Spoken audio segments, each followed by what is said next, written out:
మనం ఎంతసేపు వేచి ఉన్నాం. దైవజనులు మరి అంతర్జాతీయంగా దేవుని పరిచర్యలో వాడబడుతున్నటువంటి మహనీయులు మరి గొప్పవారి కంటే ముందు వారి తరపున మరి ఉన్నారు. వారిని కూడా మేము ఆహ్వానిస్తూ ఉన్నాం.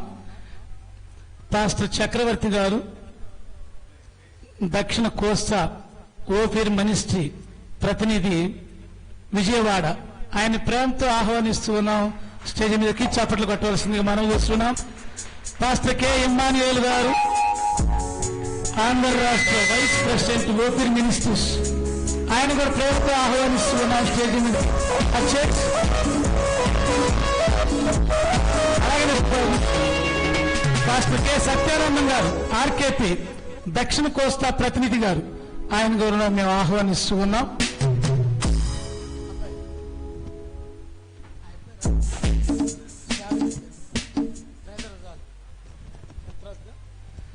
సరే, మంచి సమయానికి వచ్చాం మనం.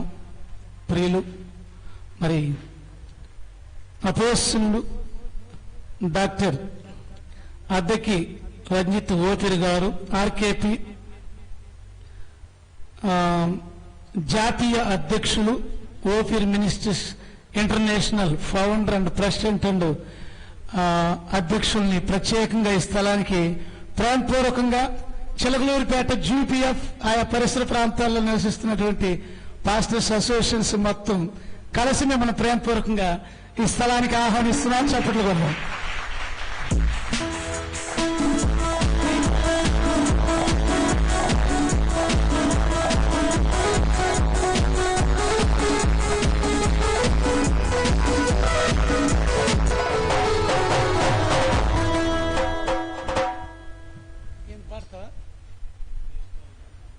మా తిమోతి గారు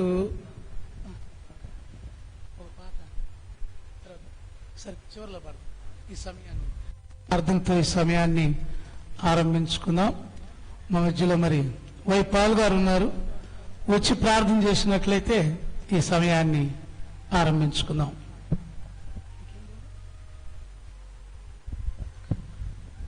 ప్రార్థన చేసుకుందాం. వాక్యం నిమిత్తం మరి దాదాపు నెల రోజుల నుంచి అయ్యగారి కొరకు ఎదురు చూస్తున్నాం, ప్రార్థన చేస్తున్నాం, అందరము ఆశించి ఉన్నాం. మరి ఆశించిన రీతిగా దేవుడు తన మహాకృపను బట్టి దైవదాసుని మధ్యలోకి తీసుకొచ్చారు.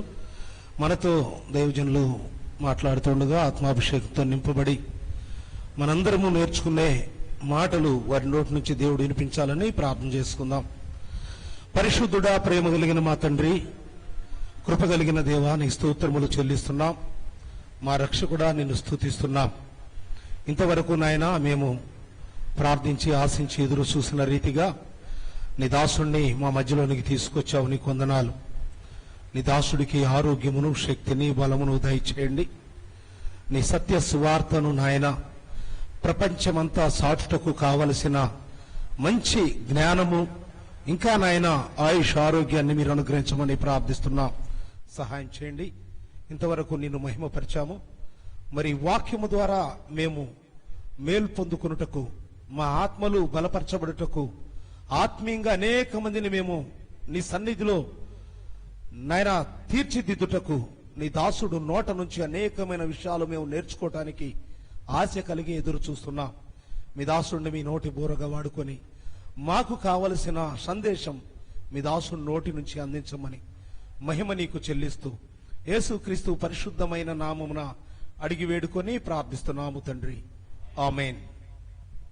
ప్రార్థన చేసిన పాష్ గారికి ప్రత్యేకమైన వందనం. అలాగనే మరి పాట పాడదాం అనుకుంటే మాకు కూడా ఆలోచన వచ్చింది. మంచి సంగీత విద్వాంసులు, కర్ణాటక సంగీతం తెలిసినటువంటి అనుభవజ్ఞులు ఉన్నారు. మనం పాడే పాటల కన్నా అయ్యగారు పాడే పాటలకు చాలా వ్యత్యాసం ఉంటుంది. కాబట్టి మా పాటను క్యాన్సిల్ చేసుకుని అయ్యగారిని పాటతో ఈ యొక్క ప్రోగ్రామ్ని ఆరంభించవలసిందిగా ప్రభు పేరిట మనవి చేస్తున్నాం.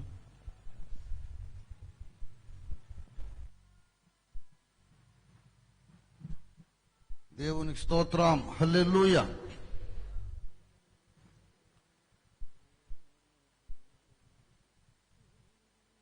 పాట పాడాల్సి జరగాల్సి వస్తుందనేది అది అనుకోనని ఉపద్రవంగా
నిన్ను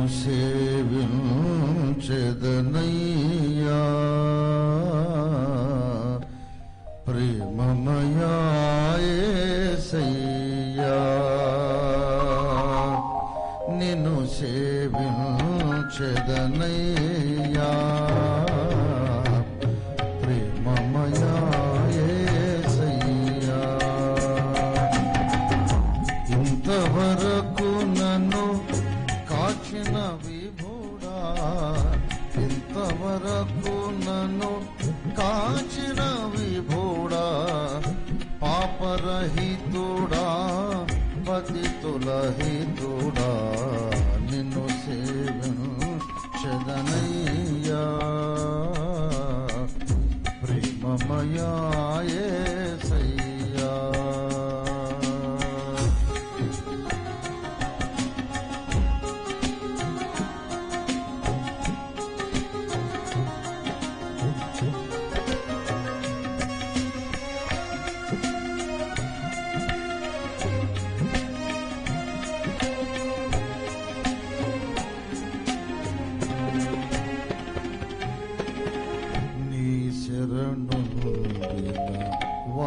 వారెవరును అపరాధులుగా ఎంచబడరని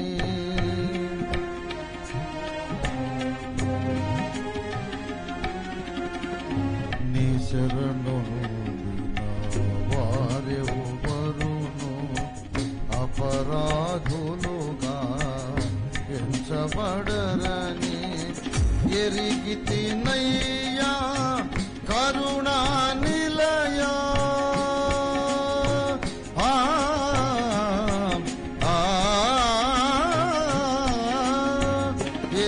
దీనయ్యా కరుణా నిలయా శరణని వేడిని నెనరును నమ్ముచు శరణని వేడిని నెనరును నమ్ముచు నిన్ను సేవించెదనయ్యా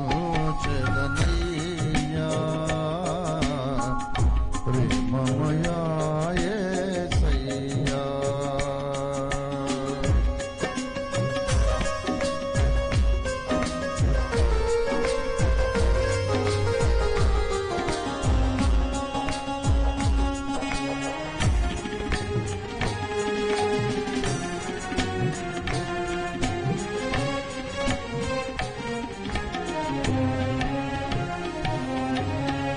ఎవరిని త్రోయని ఎన్నడు రోయని శ్రీతులను బాయని ప్రియ బాంధవుడా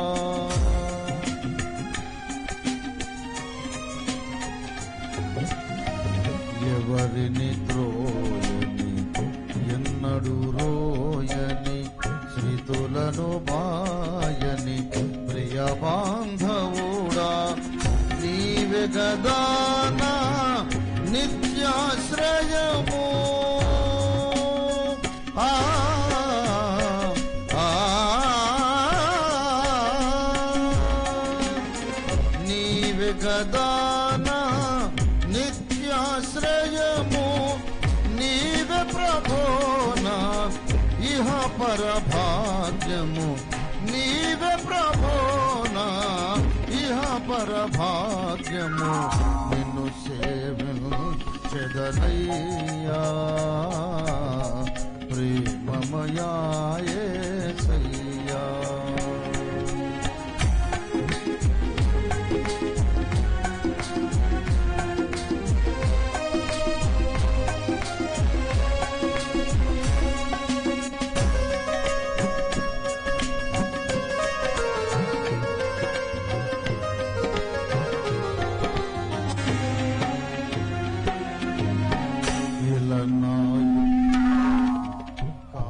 కారణమీవే నా రక్షణక ధారము నీవే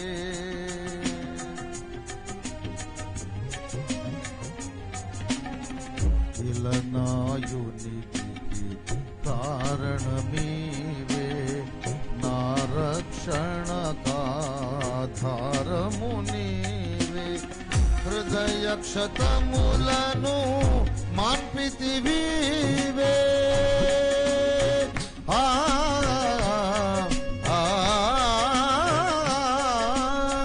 హృదయ క్షతములను మాన్పితివీవే పల్మరు పడినను లేపితివీవే పల్మరు పడినను లేపితివీవే నిన్ను సేవించెదనయ్యా ప్రేమమయా యేసయ్యా నిన్ను సేవించెదనయ్యా ప్రేమమయా యేసయ్యా.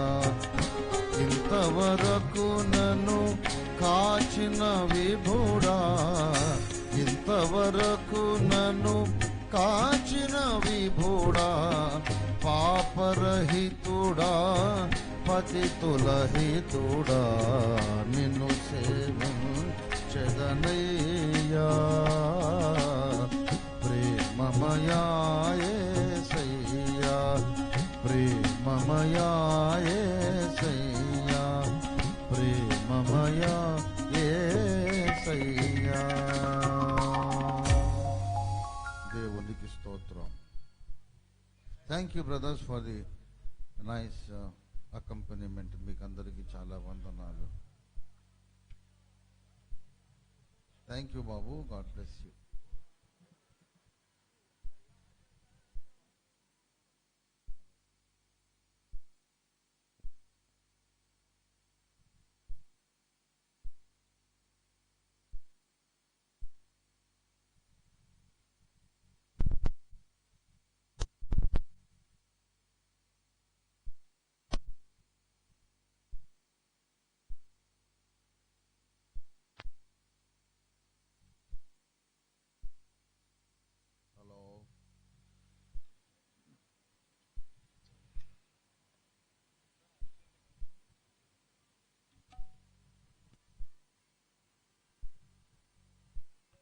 దేవునికి స్తోత్రం. హల్లెలూయా. ఇప్పుడు నడిచేది జనరేటరా మన కరెంట్?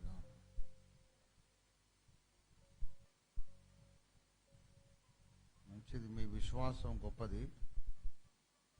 కానీ నా మటుకు నాకైతే అంత విశ్వాసం లేదండి. గవర్నమెంట్ వాళ్ళు ఇచ్చే కరెంటు మీద నాకు నమ్మకం లేదు. తప్పకుండా మధ్యలో చెయ్యిచ్చే ప్రమాదం ఉంది. కరెంటు పోకుండా ఉండదు. తప్పకుండా కరెంటు మధ్యలో అప్పుడప్పుడు కూటంలో తప్పకుండా కరెంటు పోతుంది. అలా పోవడము తరతరాలుగా మన దేశ సాంప్రదాయం. తప్పకుండా కరెంటు పోతుంది. మా ఊళ్ళో కరెంటు పోదు అని అనొద్దు. తప్పకుండా, ఎందుకంటే మన ఊరు ఇండియానే కాబట్టి తప్పకుండా. మామూలు అప్పుడు కరెంటు పోకపోయినా మనం కూటం పెట్టినప్పుడు తప్పకుండా పోతుంది. దేవునికి స్తోత్రం. ఏదేమైనా ఒకవేళ గంట సేపు కరెంటు పోకుండా ఉంటే చాలా గొప్ప విషయమే. అయినా చూద్దాం, దేవుని కృప. తిమోతికి రాసిన 2వ పత్రిక 1వ వచనము మాత్రమే నేను చదువుతాను. నా కుమారుడా, క్రీస్తు యేసునందున్న కృపచేత బలవంతుడవు కమ్ము. చిన్న మాట ప్రార్థన చేసుకుందాం. ప్రేమ కలిగిన మా మహాపరిశుద్ధ తండ్రి, నీకు స్తోత్రాలు. చిలకలూరుపేటలో మా ప్రభువా, ఇంతమంది అధిక సంఖ్యలో నీ దీన దాసులు, నీ సేవకులు, నీ ద్వారా పిలువబడి అభిషేకించబడి నీ ప్రతినిధులుగా, నీ రాయబారులుగా ప్రజాబాహుళ్యము మధ్యలో నిలుచుండి ప్రకాశిస్తున్నటువంటి నక్షత్రములు మీ దాసులు ఇంతమంది సమకూడిన ఈ అద్భుతమైన సమావేశంలో, ఈ పరిశుద్ధ ప్రార్థనా మందిరంలో నా తండ్రి, అందరము కలిసి ఏక మనస్కులమై కూడి వచ్చి ఈ రీతిగా నీ వాక్యమును ధ్యానించుకోవడానికి ఇచ్చిన అవకాశము కొరకు నీకు వందనాలు, స్తుతులు, కృతజ్ఞతలు, స్తోత్రములు చెల్లిస్తున్నాం, ఆరాధన చెల్లిస్తున్నాం మా తండ్రి. ఈ సభ దైవ సేవకుల సభ గనుకనైనా ఇది చాలా విశేష ప్రాముఖ్యతను సంతరించుకున్నది. నైనా మీరు దిగి వచ్చి ఈ సభను ఆశీర్వదించండి. మీరు మమ్మును దర్శించినట్లయితే, మమ్మును నీ వాక్యముతో నింపినట్లయితే, మా మనోనేత్రాలు వెలిగించి మాకు నీ సత్య జ్ఞాన ప్రత్యక్షతను అనుగ్రహించినట్లయితే, మా వెనుక ఉన్నటువంటి వేలాది మందికి మేము నీ జ్ఞానాన్ని తిరిగి అందించగలుగుతాము తండ్రి. మీ దర్శనం పొందకుండా మేము ఇక్కడి నుంచి వెడితే ఇంత పెద్ద ఏర్పాట్లన్నీ వ్యర్థమైపోతాయి తండ్రి. మీరు దిగివచ్చి మాట్లాడాలి, నాతో మాట్లాడండి, అందరితోనూ మాట్లాడండి దేవా. నాకు ఈ దైవజనుల సమావేశంలో కనిపించమని అడుగుతున్నాను. అందరికీ మీరు కనిపించండి ప్రభువానికి వందనాలు. మేము నడుచుకోవలసిన మార్గం ఏదో మాకు చూపించండి. మేము సేవ చేయవలసిన విధానం ఏదో మాకు చూపించండి. యేసు పరిశుద్ధ నామములో స్తుతించి వందనములతో స్వతంత్రించుకొని ప్రార్థిస్తున్నాము తండ్రి, ఆమేన్. క్రీస్తునందు నాకు అత్యంత ప్రియులైన సహదాసులారా, చదవబడినటువంటి లేఖన భాగములో పౌలు భక్తుడు తన ఆత్మీయ కుమారుడు, తన సహదాసుడు, యువ దైవజనుడైన తిమోతితో మాట్లాడుతూ ఈ హెచ్చరిక మాట చెబుతున్నాడు. నా కుమారుడా, నీవు బలవంతుడవు కమ్ము, నీవు బలవంతుడవు కమ్ము. దైవ సేవకులందరూ బలవంతులు కావాలి. మనం బలహీనముగా ఉండకూడదు. దైవ సేవకులు బలవంతులుగా ఉండాలి. మనము బలహీనులుగా ఉంటే పని జరగదు. దేవుని యొక్క కార్యములు మనం జరిగించలేం. అసలు దైవ సేవకులు మాత్రమే కాదు, సంఘము, విశ్వాసులు అందరూ కూడా బలవంతులుగా ఉండాలని, క్రైస్తవ సమాజం అంతా కూడా బలవంతులై ఉండాలని దేవుడు కోరుతూ ఉన్నాడు. ఎఫెసీ పత్రిక 6వ అధ్యాయం 10వ వచనంలో, తుదకు ప్రభు యొక్క మహాశక్తిని బట్టి ఆయన యందు మీరు బలవంతులై ఉండుడి అని పౌలు భక్తుడు ఎఫెసీ సంఘానికి చెబుతూ ఉన్నాడు. నా కుమారుడా తిమోతి, నీవు బలవంతుడుగా ఉండాలి. నా ఆత్మీయ బిడ్డలైన ఎఫెసీ సంఘమా, మీరు బలవంతులుగా ఉండాలి. 1 కొరింథీ పత్రిక 16వ అధ్యాయము 13వ వచనంలో, మెలకువగా ఉండుడి, విశ్వాసమందు నిలకడగా ఉండుడి, పౌరుషము గలవారై ఉండుడి, బలవంతులై ఉండుడి. కొరింథు సంఘమా, మీరు బలవంతులై ఉండండి. ఎఫెసీ సంఘమా, మీరు బలవంతులై ఉండండి. దైవ జనులారా, దైవ సేవకులారా, బోధకులారా, మీరందరూ బలవంతులై ఉండండి. క్రీస్తునందున్న వాళ్ళెవరూ బలహీనులుగా ఉండకూడదు. శక్తిహీనులకు బలాభివృద్ధి కలుగజేసే దేవుడు మన దేవుడు. అబ్రాహాము, శారా వృద్ధాప్యమందు వారు బలము కలిగి, బలము ధరించుకొని చక్కని గర్భఫలాన్ని కన్నారు. శక్తిహీనులైన వారికి కూడా బలము కలిగించేవాడు. దేవుని బిడ్డలారా, దావీదు ఫిలిష్తీయుని కంటే బలాఢ్యుడై ఖడ్గము లేకయే వానిని చంపెరు. సహజంగా శరీర స్టేటస్, శారీరక పరిస్థితిని బట్టి చూస్తే గొలియాతు కంటే దావీదు బలవంతుడేమీ కాడు. వాడు చాలా బలవంతుడు, చాలా ఎత్తరి, 10 అడుగుల మించిన ఎత్తు కలిగిన వాడు. లేత ప్రాయము గల చిన్నవాడు దావీదు. చేతిలో ఆయుధమైనా లేదు, కానీ దావీదు బలవంతుడైనాడు. సైన్యములకు అధిపతియగు యెహోవా నామమున నేను వస్తున్నానన్నాడు. దేవుని దాసులారా, మనం బలవంతులం కావాలి. అంశంలోకి వెళ్ళక ముందు ఒక విషయం చెప్తున్నాను. ఈ బలం అనేది మన జీవితంలో ప్రతి విషయంలోనూ ఉండాలి. మనం శారీరకంగా కూడా బలవంతులమై ఉండాలి. శరీర ఆరోగ్యాన్ని కాపాడుకోవడం దైవ సేవకుల బాధ్యత. నీ దేహమునకు చెరుపు దానిని తొలగించుకోమనే బోధ మనకు అక్కర్లేదు. చుట్టా, బీడీ, సిగరెట్టు, మద్యం లాంటివి దేహ ఆరోగ్యాన్ని చెడగొడతాయి. అటువంటివి తొలగించుకోమనే బోధ మనకు అవసరం లేదు. మనం దైవ సేవకులు. అలాంటి పనికి మాలిన సంగతులు మనకు దరిదాపులకైనా రావు. మనకేమి దురలవాట్లు ఉండవు, కానీ కొంత నిర్లక్ష్యము చేత మన ఆరోగ్యాన్ని మనం పాడు చేసుకుంటాం. మనమేం చెడ్డ పనులు చెయ్యము, కానీ ఆహార విషయాలలో లేక మన నిద్ర, మన మేలుకొనటం, మెళుకువ పొందటం, దేవుని సన్నిధిలో మనం సమయాన్ని గడపడం ఇత్యాది విషయాల్లో కొంచెం జాగ్రత్తగా ఉండాలి. దైవ సేవకుడు దేవుని చేత వాడబడాలంటే 2 లక్షణాలు ఉండాలని ఎప్పుడు నేను మా శిష్యులకు, సహదాసులకు చెబుతూ ఉంటాను. పరిశుద్ధత ఉండాలి, ఆరోగ్యం కూడా ఉండాలి. ఒకడు చాలా పరిశుద్ధుడు కానీ రోగం వచ్చి ఆసుపత్రిలో ఉన్నాడు, సేవ చేయలేడు కదా. ఒకడు చాలా ఆరోగ్యవంతుడు, బలవంతుడు, కానీ పరిశుద్ధత లేదు, రహస్య పాపాలు చేస్తూ అభిషేకం పోగొట్టుకున్నాడు, అయినా సేవ చేయలేడు కదా. పరిశుద్ధుడైన వానికి ఆరోగ్యం లేకపోయినా పని జరగదు. మహా ఆరోగ్యవంతుడు, బలవంతుడైన వాడికి పరిశుద్ధత లేకపోయినా పని జరగదు. కనుక మన పరిశుద్ధత కాపాడుకోవడం ఎంత ముఖ్యమో మన ఆరోగ్యాన్ని కాపాడుకోవడం కూడా అంత ముఖ్యం. శరీరానికి తగినంత ఆహారం పెట్టాలి. ఉపవాసం ఉన్నప్పుడు ఉపవాసం ఉండాలి ఖచ్చితంగా. కానీ భోజనం చేసినప్పుడు తగు మాత్రము భోజనం శరీరానికి ఆరోగ్యకరమైనది మనం తీసుకోవాలి, తప్పు లేదు.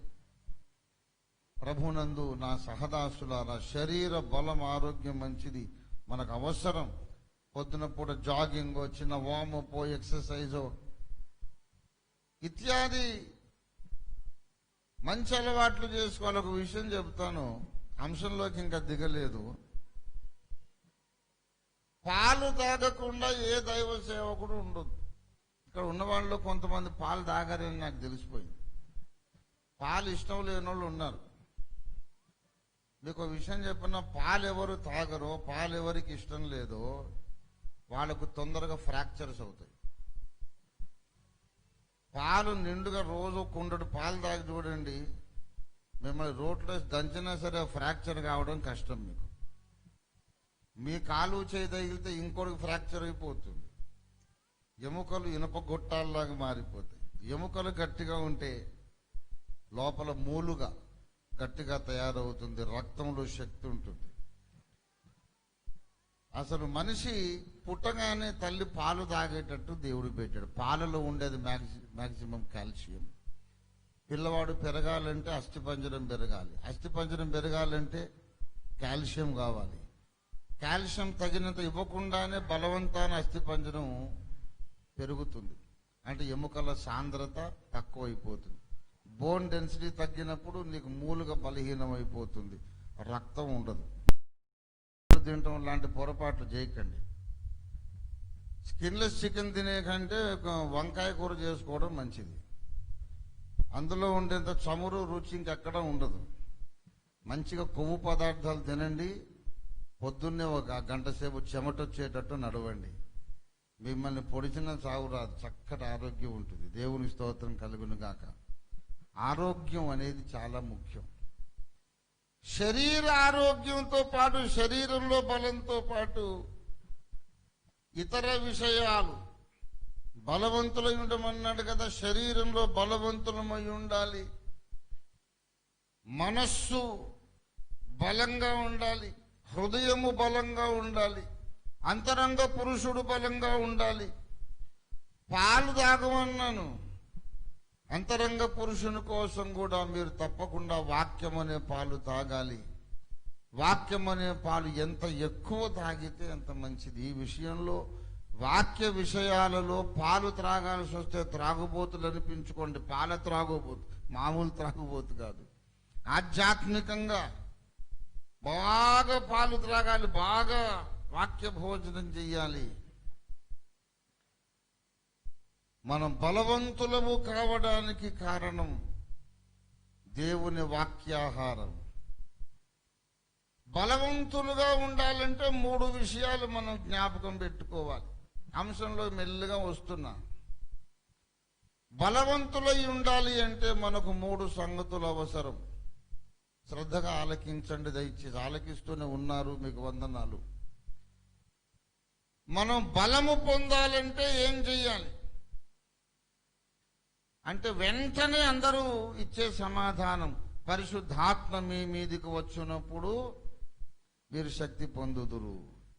కాబట్టి పరిశుద్ధాత్మను పొందాలి, మనం బలంగా ఉంటామని అందరూ చెప్పే జవాబు.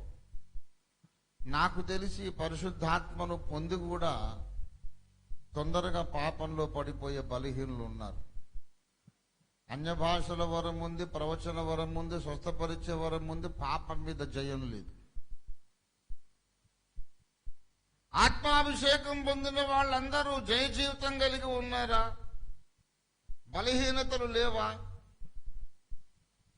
పరిశుద్ధాత్మ అభిషేకం మనకు అవసరమే గాని ఆత్మాభిషేకంతో పాటు బలమైన ఆహారం కూడా మనకు కావాలి.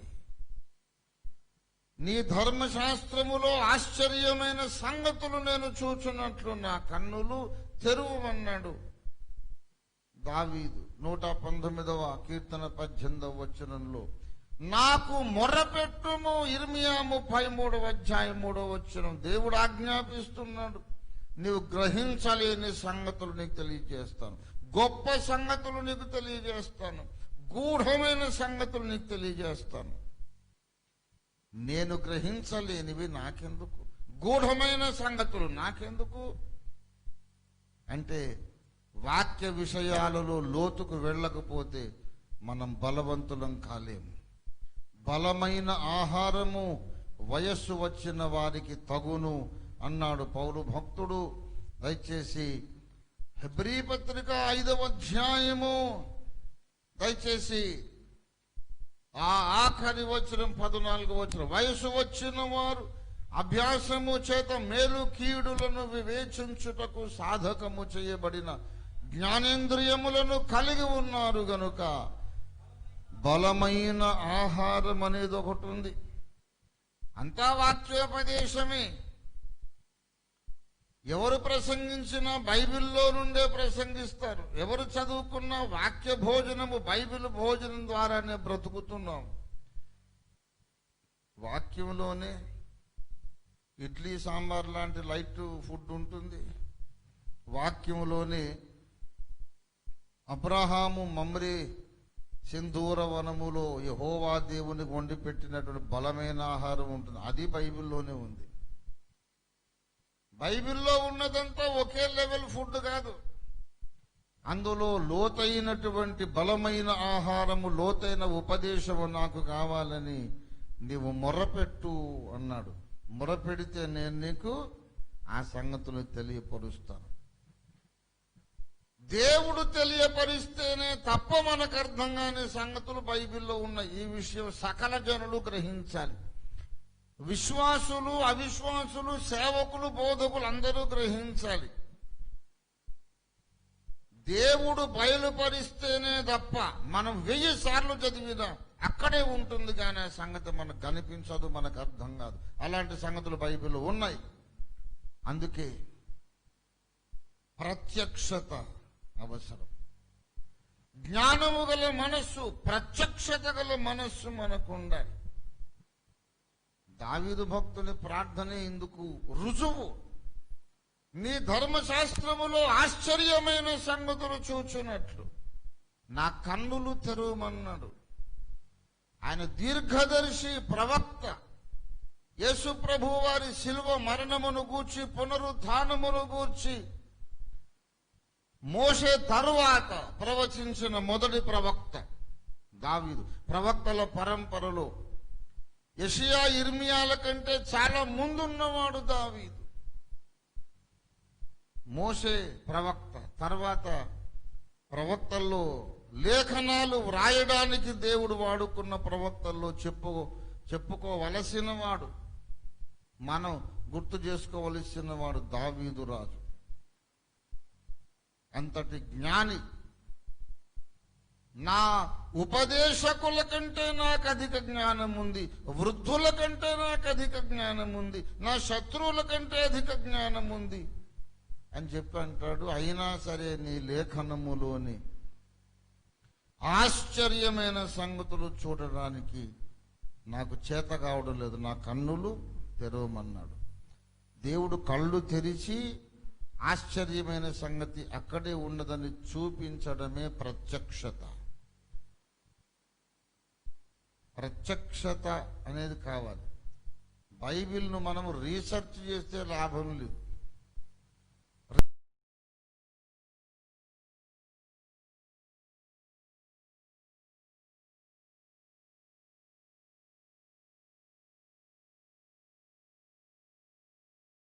బలవంతులం కాగలుగుతాం. ఇది రెండవ విషయం. మొదటిది పరిశుద్ధాత్మ అభిషేకం అన్నాను.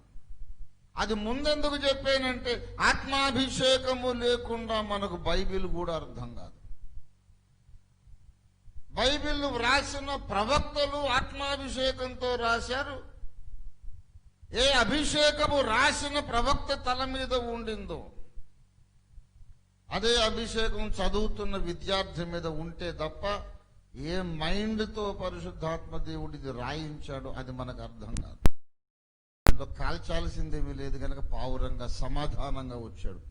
కానీ ఈ శిష్యులు నాకు చూశారు, వీళ్ళు కాల్చాల్సింది, తొలగించాల్సిన మస్టు చాలా ఉంది.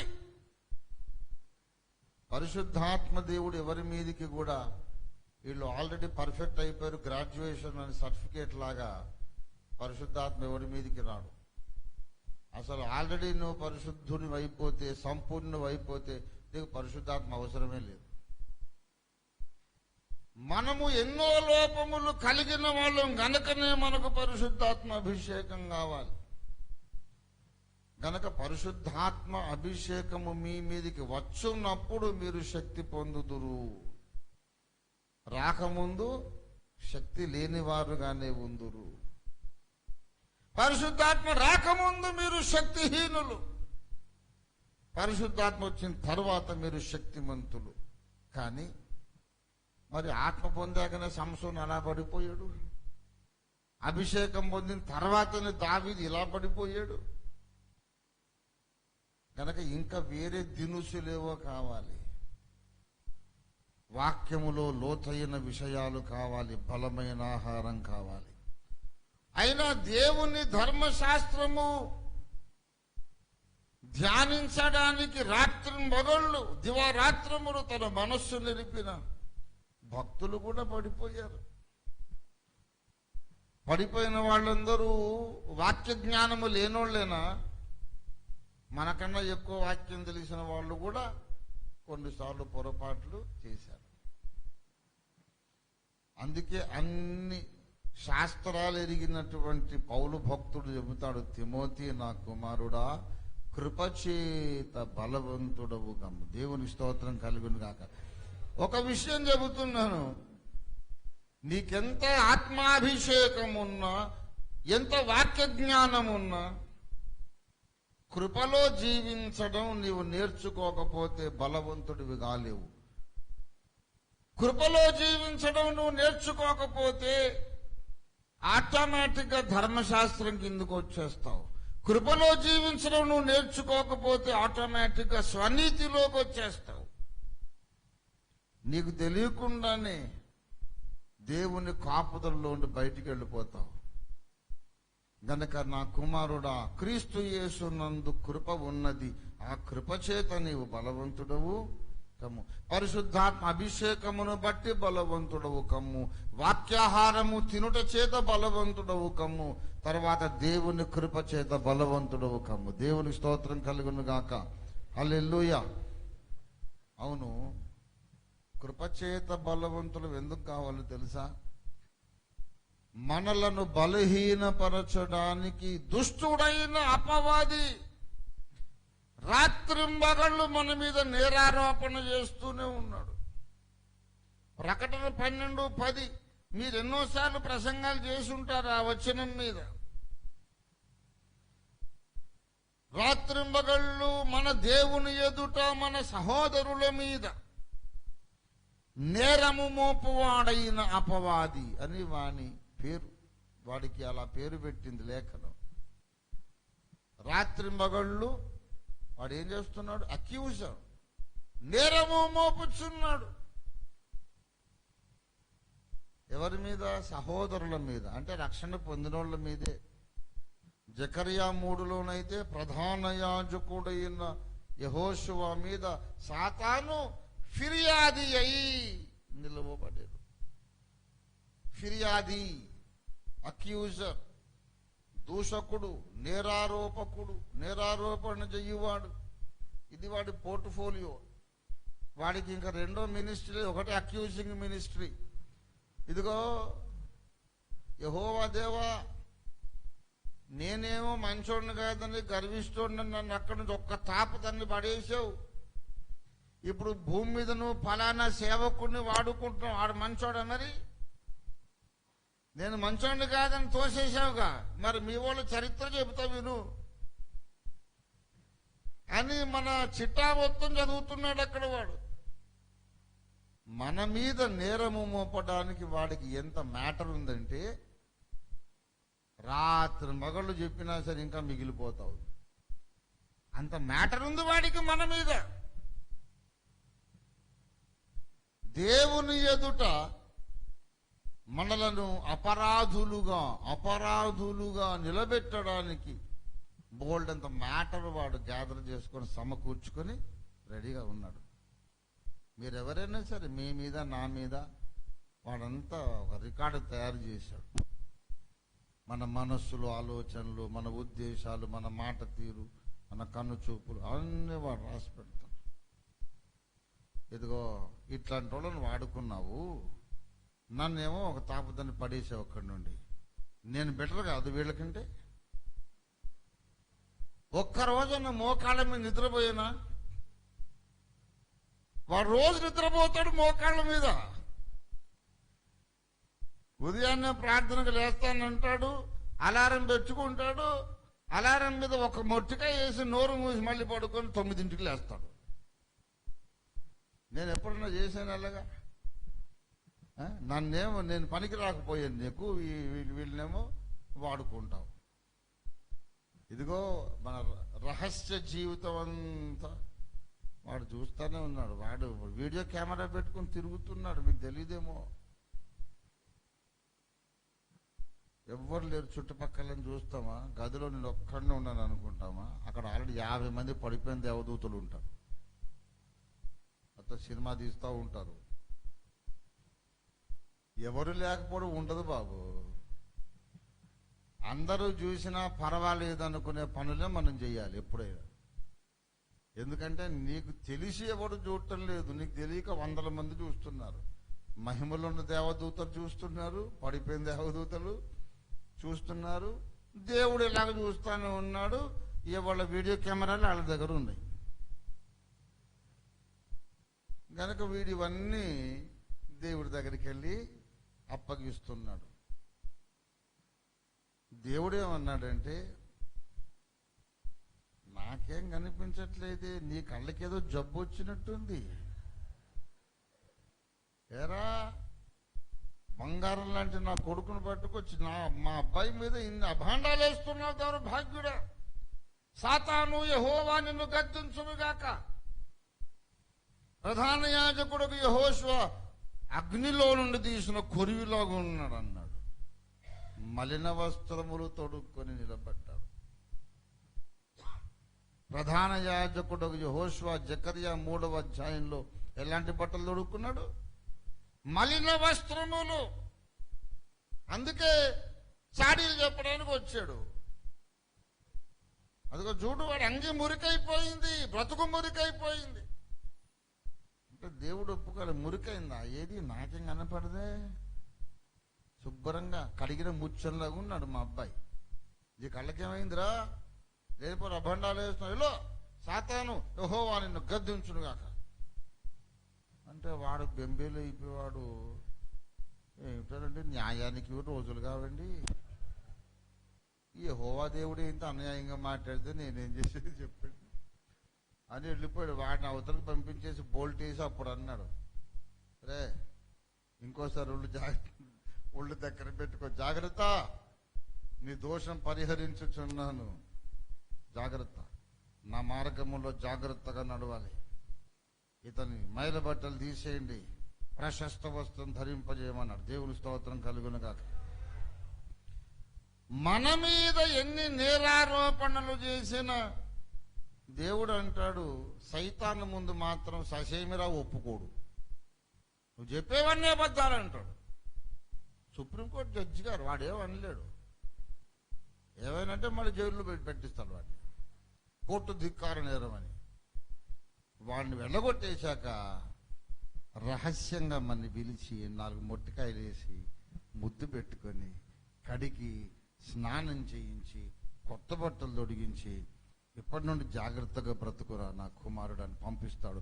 ప్రేమ కలిగిన మన తండ్రి. దేవుని స్తోత్రం కలుగును. హల్లెలూయా.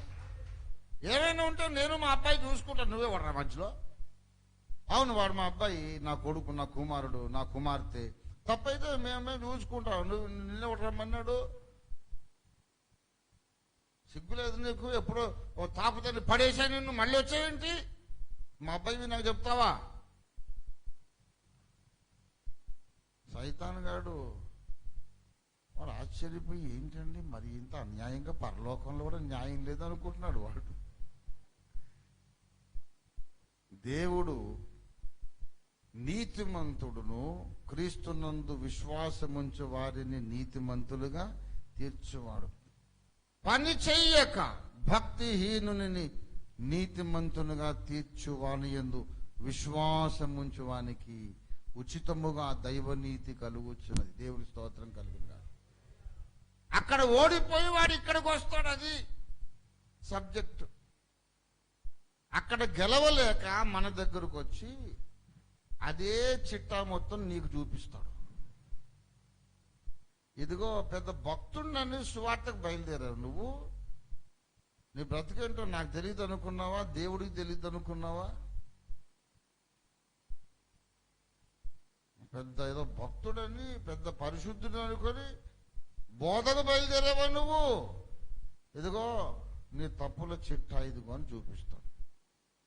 మనం మాత్రం ఏం చేస్తామంటే నిజమే సైతానా, అబ్బా ఎంత జ్ఞానం రాని జ్ఞానం, భలే గుర్తుపెట్టుకున్నావే నా తప్పులని, యు ఆర్ రైట్. నేను అదే అనుకుంటున్నాను, నేను సేవలో ఉంటానికి యోగ్యుడిని కానీ నాకు నిన్నమ్మన్నది దాకా డౌట్ ఉంది. నువ్వు వచ్చావు కదా, ఇది ఇప్పుడు కన్ఫర్మ్ అయిపోయింది. భలేగా చెప్పేసేవరా నువ్వు, నేను యోగ్యుని కాను కదూ, యు ఆర్ రైట్. ఇంత న్యాయంగా మాట్లాడినండి ఎప్పుడు చూడలేదు నేను. కరెక్ట్గా మాట్లాడు. నేను అదే అనుకుంటున్నాను, నేను యోగ్యుడిని కాదు.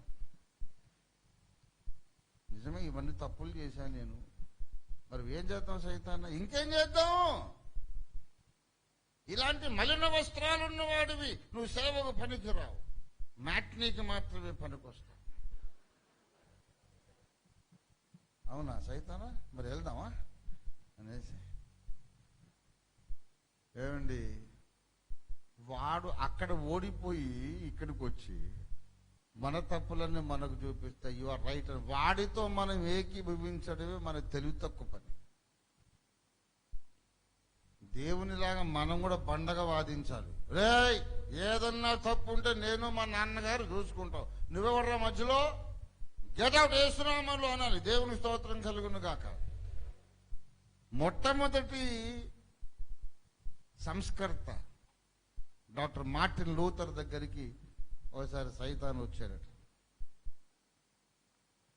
లూథర్ గారు కూర్చొని లేఖనాలు చదువుకుంటున్నాడు.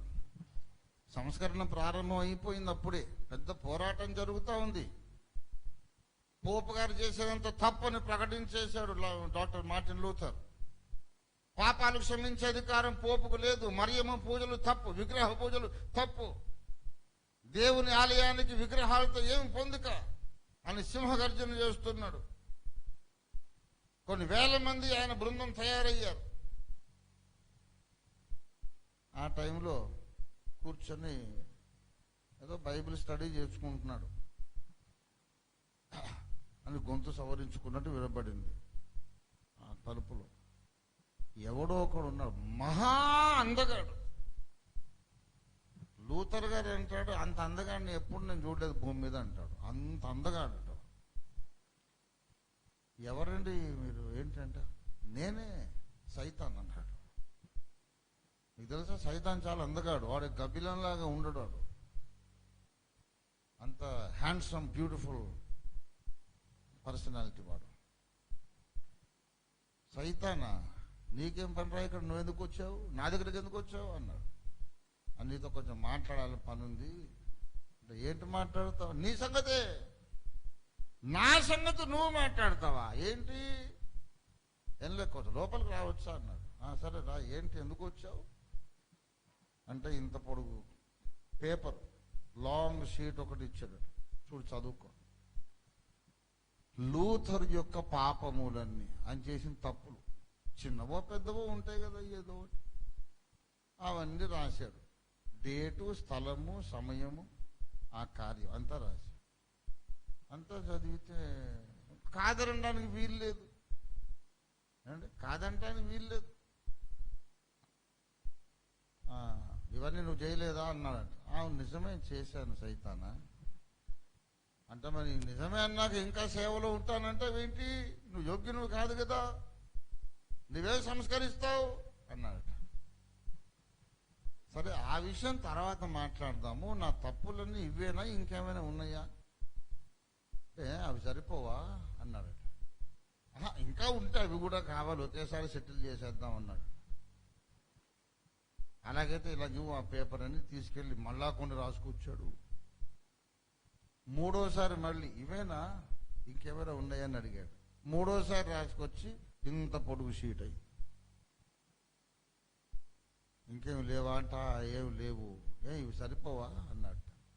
చాలులే, నువ్వు అక్కడ నిలబడి చెప్తాను అని పేపర్ ఇక్కడ పెట్టి బుడ్డి సిరా బుడ్డి కలం ముంచి పైనుంచి కింది వరకు బర్రని ఒక గీత గీసి cancelled in the blood of Jesus అని రాసి వాడు ముఖాన్ని కొట్టాడు. యేసు రక్తములో ఇవన్నీ కొట్టివేయబడినవని వాడి ముఖాన్ని కొట్టాడు. వాడు అంతర్ధానం అయిపోయాడు.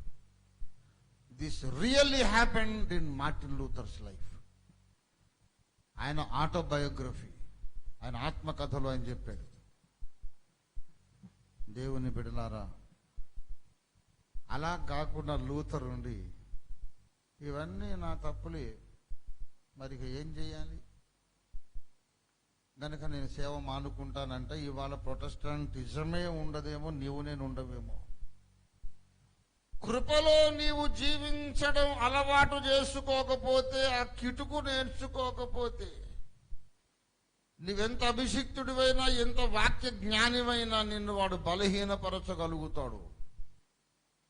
వాక్యం ఎరిగిన బలహీనులున్నారు, పరిశుద్ధాత్మ అభిషేకము వరములు పొందిన బలహీనులున్నారు.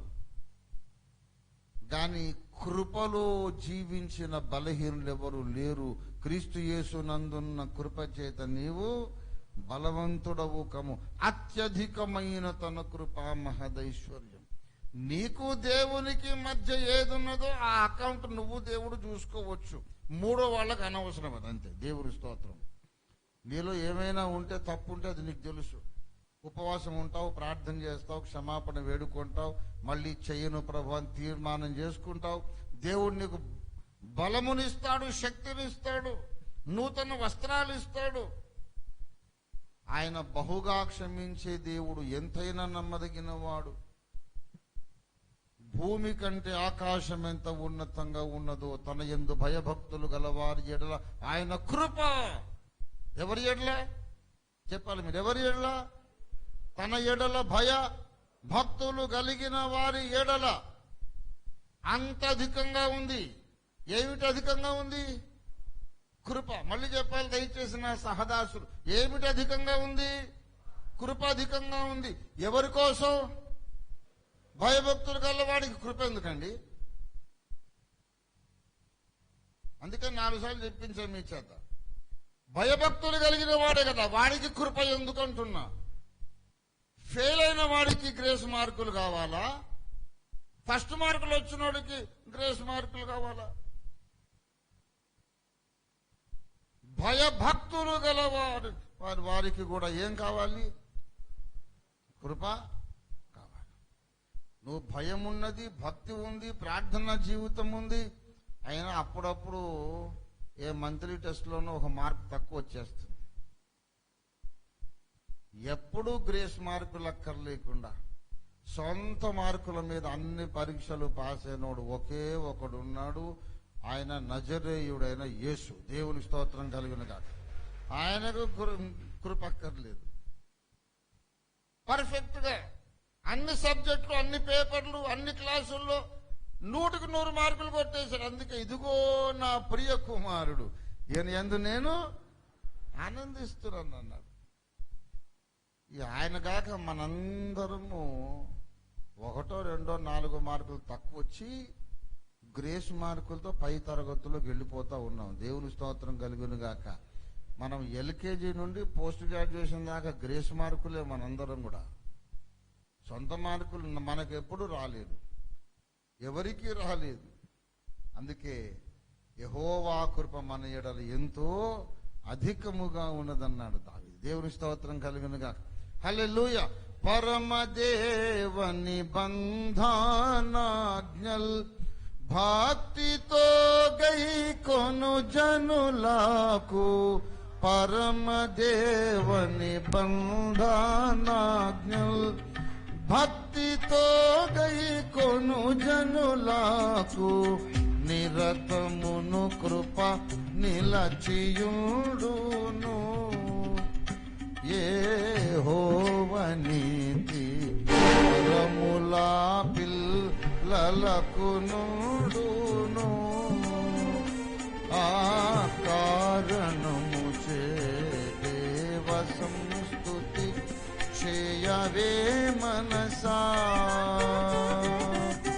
మనము నిర్మితమైన రీతి తనకు తెలిసి ఉన్న సంగతి. మనము నిర్మితమైన రీతి తనకు తెలిసి ఉన్న సంగతి. మనము మంటి వారమనుచును జ్ఞాపకము చేసి కొనుచు కరుణ చూపుచుండును. ఆ కారణము చే దేవ సంస్తుతి చేయవే మనసా. శ్రీమంతుడగు యెహోవా సంస్తుతి మనసా. పడమటికి తూర్పెంత ఎడము పాపములకును మనకునంత. పడమటికి తూర్పెంత ఎడము పాపములకు మనకునంత. ఎడము కలుగా చేసి ఉన్నాడు మన పాపములను. ఎడముగానే చేసియున్నాడు. ఆ కారణము చే దేవ సంస్తుతి చేయవే మనసా. దేవునికి స్తోత్రం. హల్లెలూయా, హల్లెలూయా. పడమటికి తూర్పెంత ఎడము మన పాపములను మనకు అంత దూరంగా దేవుడు. ఆ పాయింట్ మీద ఉండండి కొంచెం. ఇది ఎన్నో కీర్తన చెప్పాలి? 103వ కీర్తన కాదు, 103వ కీర్తన. ఆ 103వ కీర్తన ప్రారంభం చెప్పండి కొంచెం. ఏంటి? నా ప్రాణమా యెహోవాను సన్నిధి, నా అంతరంగం ముందున సమస్తమా ఏంటి ఆయన పరిశుద్ధ నామాన్ని. నా ప్రాణమా యెహోవాను సన్నిధించుము, ఆయన చేసిన ఉపకారముల్లో దేన్ని మరువకు. ఏం చేశాడని ఉపకారం? మొట్టమొదటి ఉపకారం ఏమండి? నీ దోషములన్నిటినీ, అవునా, ఆయన చేసిన ఉపకారములలో దేనిని మరువకము. ఆయన నీ దోషములన్నీ క్షమించిన వాడని చెప్పిన తరువాత 12వ వచనం చూడండి దయచేసి. పడమటికి తూర్పు ఎంత దూరము. నువ్వు మొదట్లోనే దోషములన్నీ క్షమించిన తర్వాత మళ్ళీ 12వ వచనంలో అతిక్రమాలు ఎక్కడి నుంచి వచ్చినాయి అడుగుతున్నా. పాపాలన్నీ అక్కడే కడిగేశాడుగా, మొదటి వచనాల్లోనే క్షమించేశాడు. మళ్ళీ మన అతిక్రమములను మనకు దూరపరిచాడంటాడు. మరి ఇప్పుడు ఎక్కడివి మళ్ళీ అంటే క్షమించబడినటువంటి ఆదాము కుమారుడుగా, క్షమించబడిన రక్షింపబడిన ఆదాము కుమార్తెగా నీ జీవితంలో మళ్ళీ కొత్త కొత్త లోపాలు ఎప్పుడు ఉంటూనే ఉంటాయి. మనమందరం అనేక విషయాలలో తొట్టిల్లుచున్నామని యాకోబు భక్తుడు. మనలో ఎవడు పర్ఫెక్ట్ కాదండి, యేసయ్య ఒక్కడే పర్ఫెక్ట్. ఆయన తప్ప మనం ఎవరు పర్ఫెక్ట్ కాదు.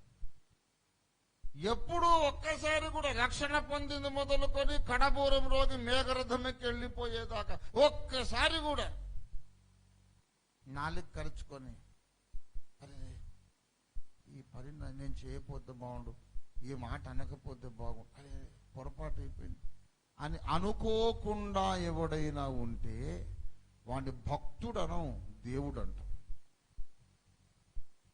He should be called God, not a saint.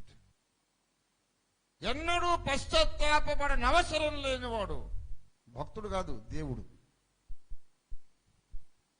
కాబట్టి ఏం పర్వాలేదు, నువ్వు పుట్టినరోజు మొదలుకొని చచ్చిపోయే రోజు లేకపోతే ఎత్తబడే రోజు దాకా నియమించబడ్డ దినములలో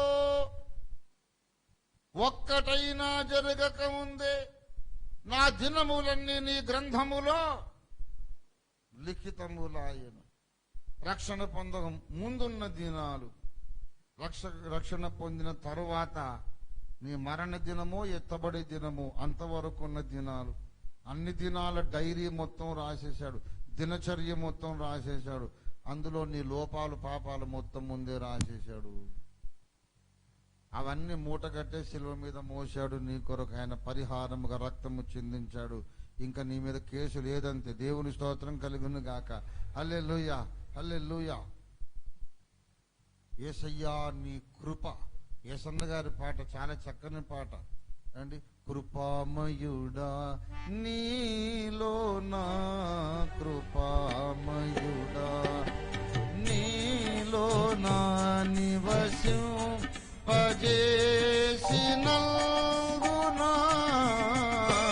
ఇదిగో నా స్తుతుల సింహాసనం నీలో నివసింపజేసినందునా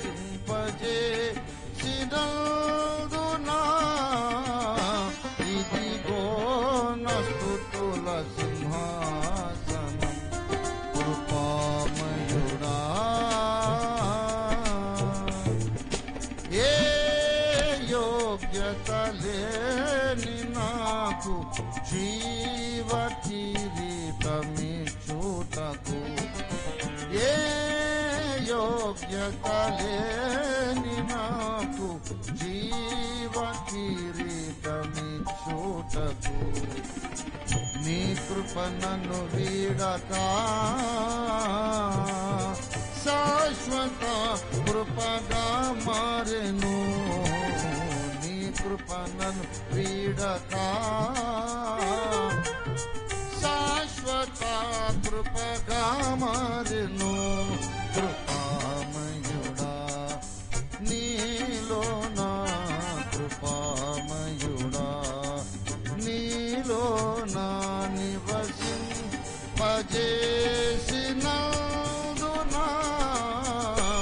ఇదిగో నా స్తుతుల సింహాసనం నీలో నివసింపజేసినందునా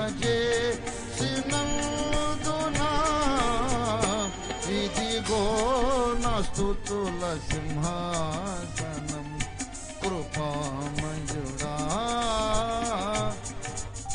ఏమయ్యా ఏ తప్పులైనా ఆయన క్షమిస్తాడని చెబుతున్నారు అంటే తప్పులు చేయమని ఎంకరేజ్ చేయడమా అని అడిగే క్రైస్తవ పరిసయ్యులు ఉన్నారు. నేను చెబుతున్నాను, ఎన్ని తప్పులైనా క్షమిస్తాడు అని చెప్పే సిద్ధాంతము, ఆయన కృప మీద నీకున్న నమ్మకం తప్పులు చేయడానికి నిన్ను ప్రోత్సహించదు. మళ్ళీ తప్పు చేయడానికి నీవు ఇష్టపడకుండా విముఖుణ్ణి చేస్తుంది. దేవుని కృప నిన్ను పాపిగా చేసే కృప కాదు, నిన్ను పరిశుద్ధపరిచే కృప. దేవుని స్తోత్రం కలుగును గాక. క్షమిస్తూ క్షమిస్తూ కనికరిస్తూ కనికరిస్తూ అపవిత్రత పట్ల నీలో అసహ్యాన్ని పుట్టిస్తుంది. అశుద్ధం చూస్తే ఎలాగనిపిస్తుందో అలాగే నీ మనస్సుకు పాపమును చూస్తే అసహ్యం కలిగించేది దేవుని కృప. నువ్వు తప్పులు చేస్తే క్షమిస్తాడు అని చెప్పడం ఎందుకో తెలుసా? సాతాను కుట్రకు నువ్వు బలి కాకుండా ఉండడానికి. అంత మాత్రాన నువ్వేం అపవిత్రుడు అయిపోవు. యేసు నన్ను క్షమిస్తాడు క్షమిస్తాడు క్షమిస్తాడని నమ్ముతూ నువ్వు పాపాన్ని అసహించుకుంటావు, మళ్ళీ చేయడానికి ఇష్టపడవు. ఎందుకనగా ఈ కృప నాకు దొరకడానికి మూలము సిలువలో కార్చిన యేసు రక్తమని నీకు జ్ఞాపకం వచ్చినప్పుడు, యేసయ్య అన్ని దెబ్బలు తినడానికి, అంత వేదన అనుభవించడానికి, అంత అవమానము పొందడానికి, అంత చిత్రహింసలు అనుభవించడానికి కారణం నా పాపము అనే జ్ఞాపకం వచ్చినప్పుడు నా యేసయ్యను మళ్ళీ నేను సిలువ వెయ్యను. నేను మళ్ళీ ఏదైనా కావాలని తప్పు చేస్తే ఆయన చేతిలో ఒక మేకు కొట్టినట్టే అనే జ్ఞానం కలుగుతుంది. దావీదంటాడు, తప్పు మార్గములన్నీ నాకు అసహ్యం అయిపోయినాయి, నీ ఉపదేశము వల్ల నాకు వివేకము. ఒకప్పుడు అసహ్యంగా లేదు, తర్వాత అసహ్యం ఏర్పడింది దేవుని ఉపదేశం వల్ల. దేవుని స్తోత్రం కలుగును గాక. నీకే ఉపదేశం చేస్తాడో, తప్పు పట్ల ఎలాగ అసహ్యం పుట్టిస్తాడో అది ఆయన చూసుకుంటాడు, కానీ సైతానుకు మాత్రం అవకాశం ఇయ్యొద్దు. నేరము మోపుచున్నవాడు సైతాను, వాణ్ణి వెళ్ళగొట్టేసేయాలి. నువ్వు కృపలో జీవిస్తే సైతాను పారిపోతాడు, నువ్వు స్వనీతిలో జీవిస్తే వాడికి వెల్కమ్ బోర్డు పెట్టినట్టే వచ్చేస్తాడు. అందుకే నా స్వనీతి కాదు, క్రీస్తు నీతిని కలిగి జీవించగోరుచున్నాను అన్నాడు పౌలు భక్తుడు. దేవుని స్తోత్రం కలుగును గాక. ప్రియులారా, మనం బలవంతులం కావాలని ముందు చెప్పాను. బలవంతులు కావడానికి 3 దినుసులు అవసరం అన్నాను. ఒకటేమో ఆత్మాభిషేకం, రెండవది బలమైన వాక్యాహారము, మూడవది దేవుని కృపలో నువ్వు జీవించుట. ఈ 3 లక్షణాలు ఉంటే నువ్వు బలవంతుడివి. ఇంతకు బలవంతులు ఎందుకు కావాలి అనేది ఇప్పుడు అసలు టాపిక్. బలవంతులు ఎందుకు కావాలో చెప్పండి. ఏమండి, ఇది పెద్ద కీలకమైన విషయం, చాలా కీలకమైన విషయం. బలము మనకు ఎందుకు కావాలి అంటే, ఎందుకు కావాలి ఏంటండి పాస్టర్ గారు? సేవ చేయడానికి, ఆత్మలు సంపాదించడానికి. అదంతా కూడా వేగ్ వర్డ్స్, అవన్నీ కూడా అస్పష్టమైన పదజాలం. సేవ చేయడానికి అని అంటున్నారు. సంఘమును హింసించినప్పుడు కూడా పౌలు నేను సేవ చేస్తున్నానని అనుకున్నాడు. రక్షణ పొందక ముందు కూడా పౌలు భక్తిపరుడే. భక్తిహీనుడా? ధర్మశాస్త్రము వలనైన నీతి విషయంలో అనింద్యుడు.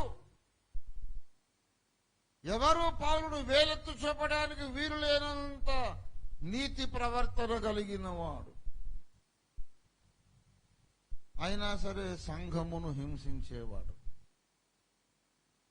గనక బలం ఎందుకు కావాలి అంటే, సేవ చేయడం అనే మంచిది. అంటే సేవ అంటే నీ ఉద్దేశం ఏంటి? కొంచెం స్పష్టత కావాలి. మనము ఎందుకొరకు బలవంతులం కావాలో 103వ కీర్తనకు రండి. పరిశుద్ధాత్మ దేవుడు ఇక్కడ చెబుతూ ఉన్నాడు. దయచేసి 20వ వచనం, యెహోవా దూతలారా ఆయన ఆజ్ఞకు లోబడి ఆయన వాక్యము నెరవేర్చు, ఆయన వాక్యము నెరవేర్చే బలశూరులు. ఆ క్రింద ఆయన చిత్తము నెరవేర్చే పరిచారకులు. దేవుని బిడ్డలారా, 21వ వచనం, యెహోవా సైన్యములారా ఆయన చిత్తము నెరవేర్చే ఆయన. 20వ వచనంలోనేమో ఆయన వాక్యము నెరవేర్చాలి, 21లో ఆయన చిత్తము. ఇప్పుడు మన ప్రసంగము సంపూర్ణమైన ఆకారానికి వచ్చింది. ముందేం చెప్పాను? మీరు బలవంతులై ఉండాల. బలవంతులై ఉండాలంటే ఏం చేయాలా? మనం ఎప్పుడు ఇడ్లీ సాంబారే కాదు, కొంచెం బలమైన ఆహారం కూడా తినాలని చెప్పి, ఆ బలమైన ఆహారం మీరు శరీరానికి పెట్టినా పెట్టకపోయినా ఆత్మకు మాత్రం బలమైన ఆహారం పెట్టాలి. బలమైన ఆహారం ఉండాలి, పరిశుద్ధాత్మ అభిషేకం ఉండాలి, తర్వాత కృపలో జీవిస్తే శక్తిమంతులం కాగలం. ఈ 3 దినుసులు కలిగి మనం బలవంతులం ఎందుకు కావాలి అంటే, ఆయన వాక్యము నెరవేర్చే బలశూరులారా అన్నాడు. దేవుని వాక్యము నెరవేర్చడానికి మనము బలశూరులం కావాలి. దేవుని చిత్తము నెరవేర్చే పరిచారకులమై ఉండడానికి మనం బలవంతులం కావాలి. ఎందుకనగా బలహీనుడు దేవుని వాక్యం చెబుతాడే తప్ప నెరవేర్చలేడు. బలహీనుడు దేవుని గురించి మాట్లాడతాడు తప్ప దేవుని చిత్తము నెరవేర్చలేడు. దేవుని చిత్తము నెరవేర్చే బలశూరులం కావాలి. దాదాపుగా నా ప్రసంగం ముగింపుకు వచ్చేశా.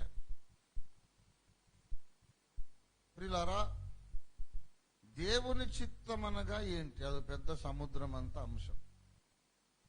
ఇక ఎటో వెళ్ళిపోవచ్చు మనం. ఏమండి, మీరు పరిశుద్ధుల ఒకటే దేవుని చిత్తము అని చిత్తం అని ఎక్కడెక్కడ ఉందో రెఫరెన్స్ బైబిల్ పట్టుకుని వెళ్ళిపోవచ్చు.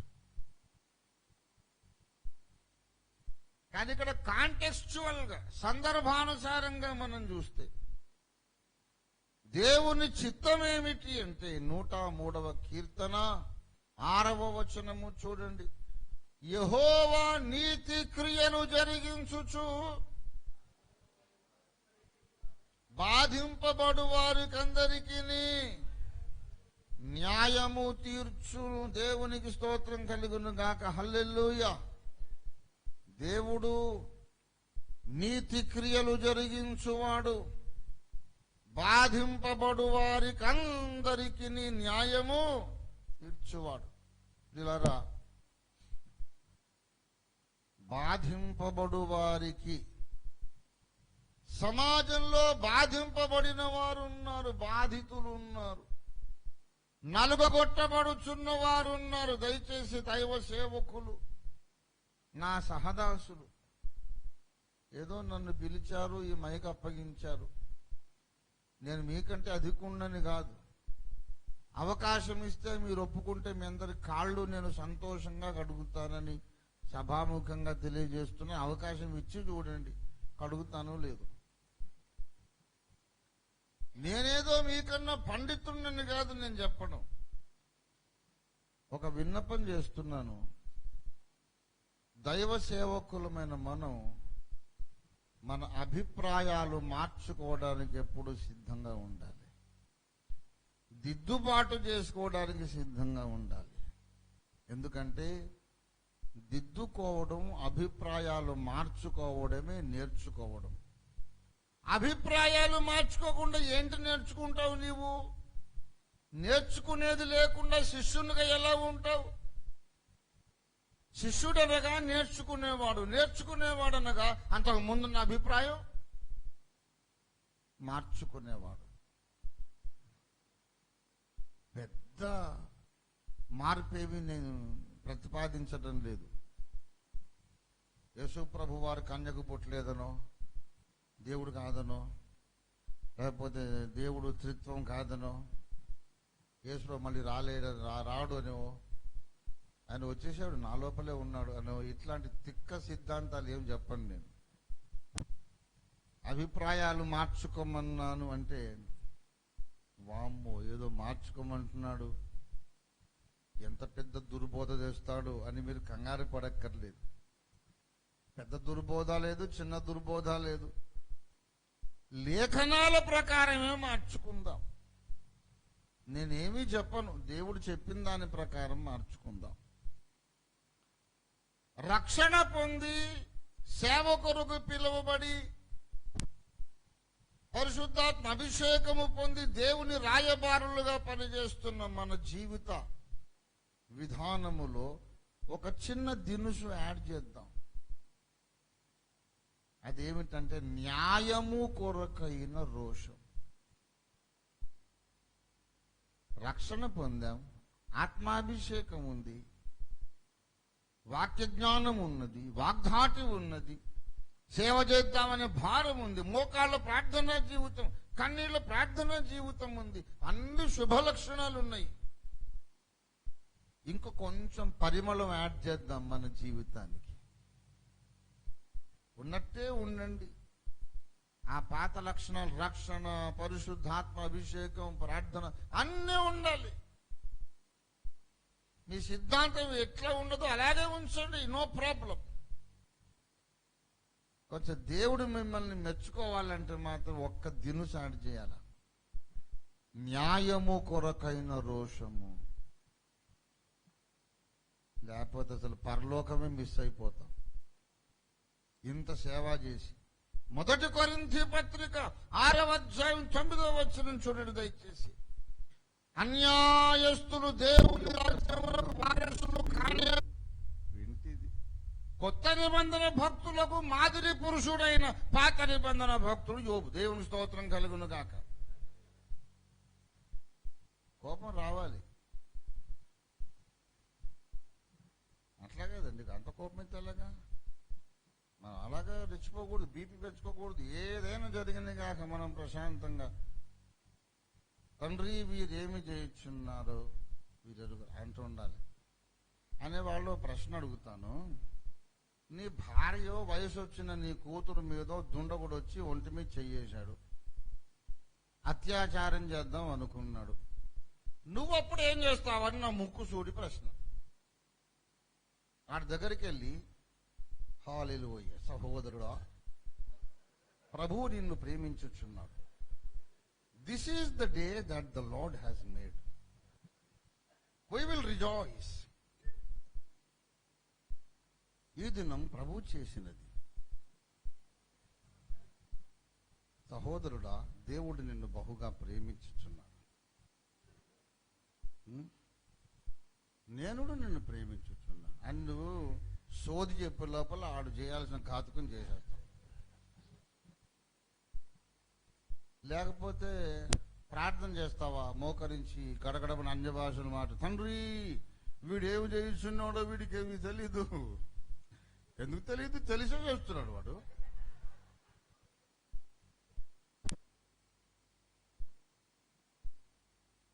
వీడేమి చేస్తున్నాడో వీడెరగడు, వీడిని క్షమించు అంటావా? నీ కూతుర్ని మానభంగం చేస్తుంటే బుద్ధి లేని బాధలు ఎందుకు చేస్తారండి? ఇక రానోళ్ళు అంటున్నాను, నేను రానోళ్ళని అంటున్నానండి. వచ్చిన వాళ్ళందరూ మనమందరం ఒకటే, మనందరం యోబులమే. దేవుని స్తోత్రం కలుగును గాక. మనం మాత్రం తండ్రి వీరేమి చేయుచున్నారు ఎడగ అనము, సహోదరుడా దేవుడు ప్రేమిస్తున్నాడు అనము. మీరు నేనందరం మాత్రం వాడి దవడపళ్ళు ఊడగొడతాం. యేసునామంలో నేనైతే అదే పని చేస్తాను. మీ భార్య మీ కూతురు మీద ఎవడైనా చెయ్యేస్తే మీరు ప్రార్థన చేస్తారా, లేకపోతే చెయ్యి అడ్డం పెట్టి అమ్మాయిని లాగి సేఫ్ చేస్తారా? చెప్పండి చెప్పండి. ఏమండి, అమ్మాయిని రక్షించుకోరా? దేవుని స్తోత్రం హల్లెలూయా అంటారా? హల్లెలూయా తర్వాత బాబు ముందు అమ్మాయిని కాపాడుకోవాలి. కోపపడాలి, అయితే కోపము అదుపు తప్పకూడదు. అది క్రైస్తవం లక్షణం. దేవుని స్తోత్రం కలుగును గాక. యేసయ్య కోపం వచ్చిందా రాలేదా? కొంతమంది అంటారు బాబు యేసును పోలి నడుచుకోవాలి. నడుచుకుంటా. ఎలా నడుచుకోవాలండి? ఎలా నడుచుకోవాలంటే కోపపడొద్దంట. తండ్రి వీరేమి చేయుచున్నారు వీరెరుగరు అనాలి. అలాగే ఎప్పుడు అన్నాడండి యేసయ్య? అంటే శిలువ మీద. మరి శిలువకి వెళ్ళక ముందు యెరూషలేము దేవాలయంలో ఏం చేశాడు?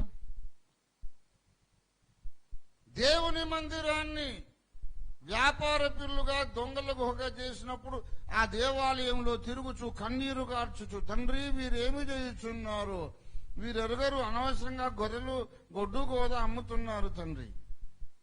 నీ మందిరమును ప్రార్థనా మందిరముగా ఉండవలసి ఉండగా వీరు దొంగల గుహ చేసి ఉన్నారు, వీరిని క్షమించుము తండ్రి అన్నాడా? కొరడా పట్టుకున్నాడా? యేసు పోలికలో ఉండమంటున్నాడు నన్ను. మరి నేను యెరూషలేము దేవాలయములో యేసు పోలికగా ఉండాలనుకుంటున్నా, మీకు అభ్యంతరమా? ఆయన కాదా మీ రక్షకుడు? నీవు శిలువ మీద యేసు పోలికలో ఉండాలంటే, నీకు క్వాలిఫికేషన్ ఉండాలంటే ముందు దేవాలయంలో యేసులాగా ఉండాలి. ఉంటే ఆ తర్వాతనే శిలువ మీద యేసులాగా ఉండే అర్హత నీకు వస్తుంది. దేవుని స్తోత్రం కలుగును గాక.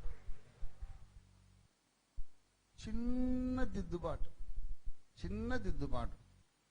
తప్పు జరిగినప్పుడు కోపం రావాలి. ఈ ఒక్క దిద్దుబాటు తీసుకొని వెళ్ళండి, మీ సంఘాలు ఉజ్జీవింపబడతాయి. మీ సేవలోకి దేవుని అగ్ని దిగొస్తుంది. మీరు చూడండి. ఎన్నోసార్లు తప్పు జరిగినప్పుడు మన కోపం రాలేదు గనక దేవుడు దుఃఖపడ్డాడు. ఇవాళ పరిశుద్ధాత్మ మాట్లాడుతున్నాడు.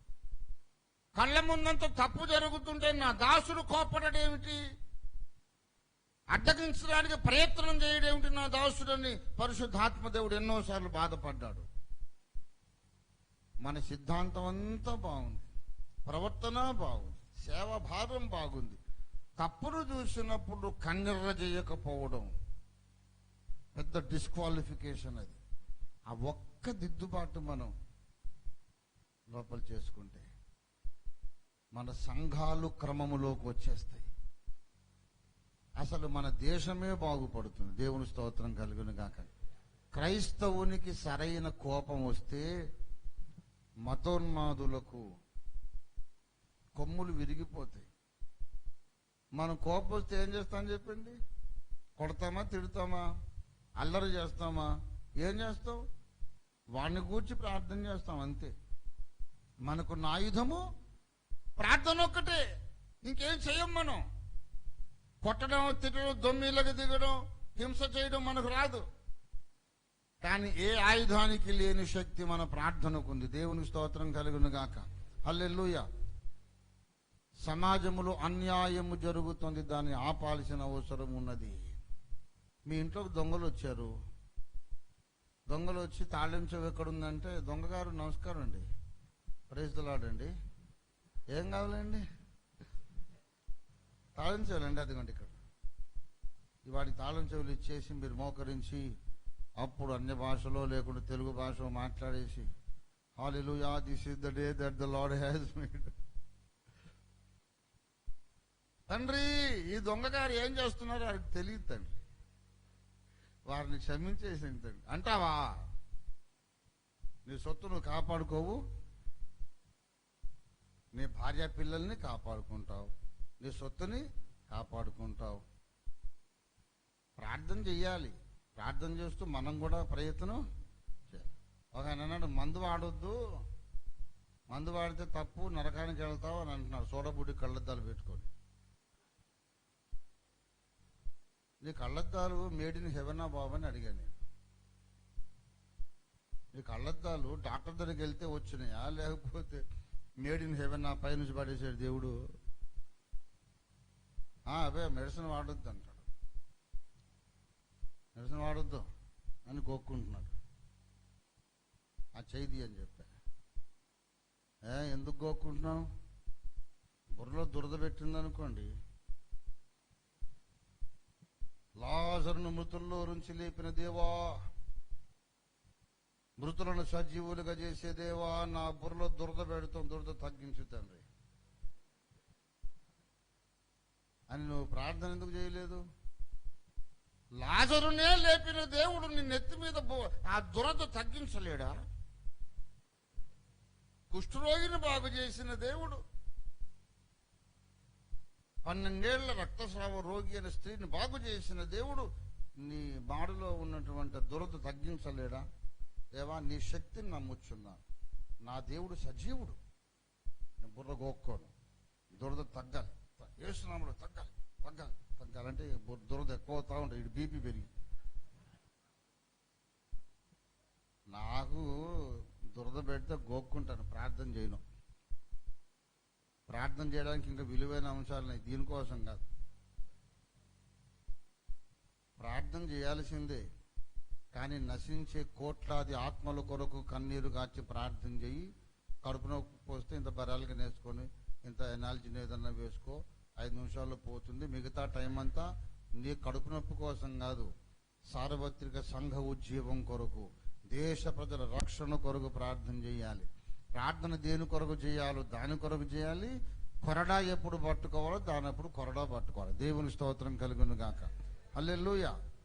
తప్పు చేసేవానికి క్రైస్తవుడిని చూస్తే భయం ఇయ్యాలి, లేకపోతే నువ్వు క్రైస్తవుడే కాదు. యోబు ఉన్నాడు అనుకోని మన ఊర్లో, ఎవడైనా ఎవరికైనా అన్యాయం చేస్తాడా? చేయుడు. అమ్మో, ఆ ఊర్లో యోబు ఉన్నాడండి, దవడపల్లి కొడతాడు, మంచికి మంచి తేడా వస్తే. అవును, దేవుని పోలి నడుచుకోమన్నారు కదా, దేవుడు ఎలా నడుచుకుంటాడో తెలుసా అసలు వీళ్ళకందరికీ, ఇక్కడికి రాని వాళ్ళందరికీ? మనకైతే తెలుసు అనుకోండి. దేవుడు ఎలా నడుచుకుంటాడు? డ్రమ్ కొట్టేసి పాట పాడడమే తప్ప ఆలోచన లేదు. దయగల వారిపై దయ చూపించును, అందరి ఎడల దయ చూపించును అని ఉందా?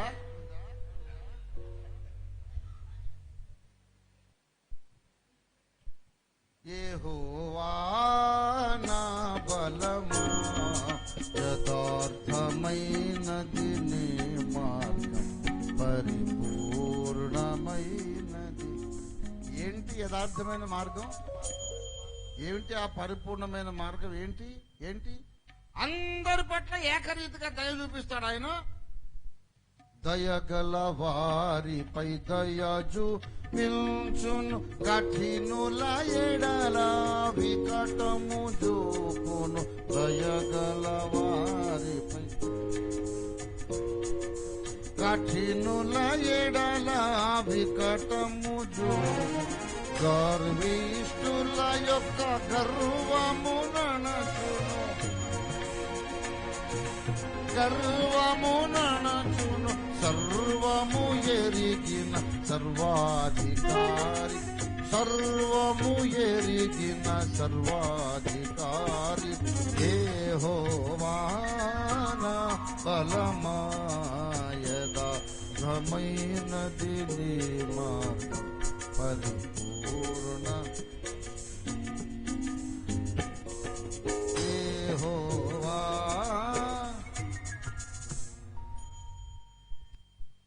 దయగల వారిపై దయ చూపించును, కఠినుల ఎడల వికటము చూపును.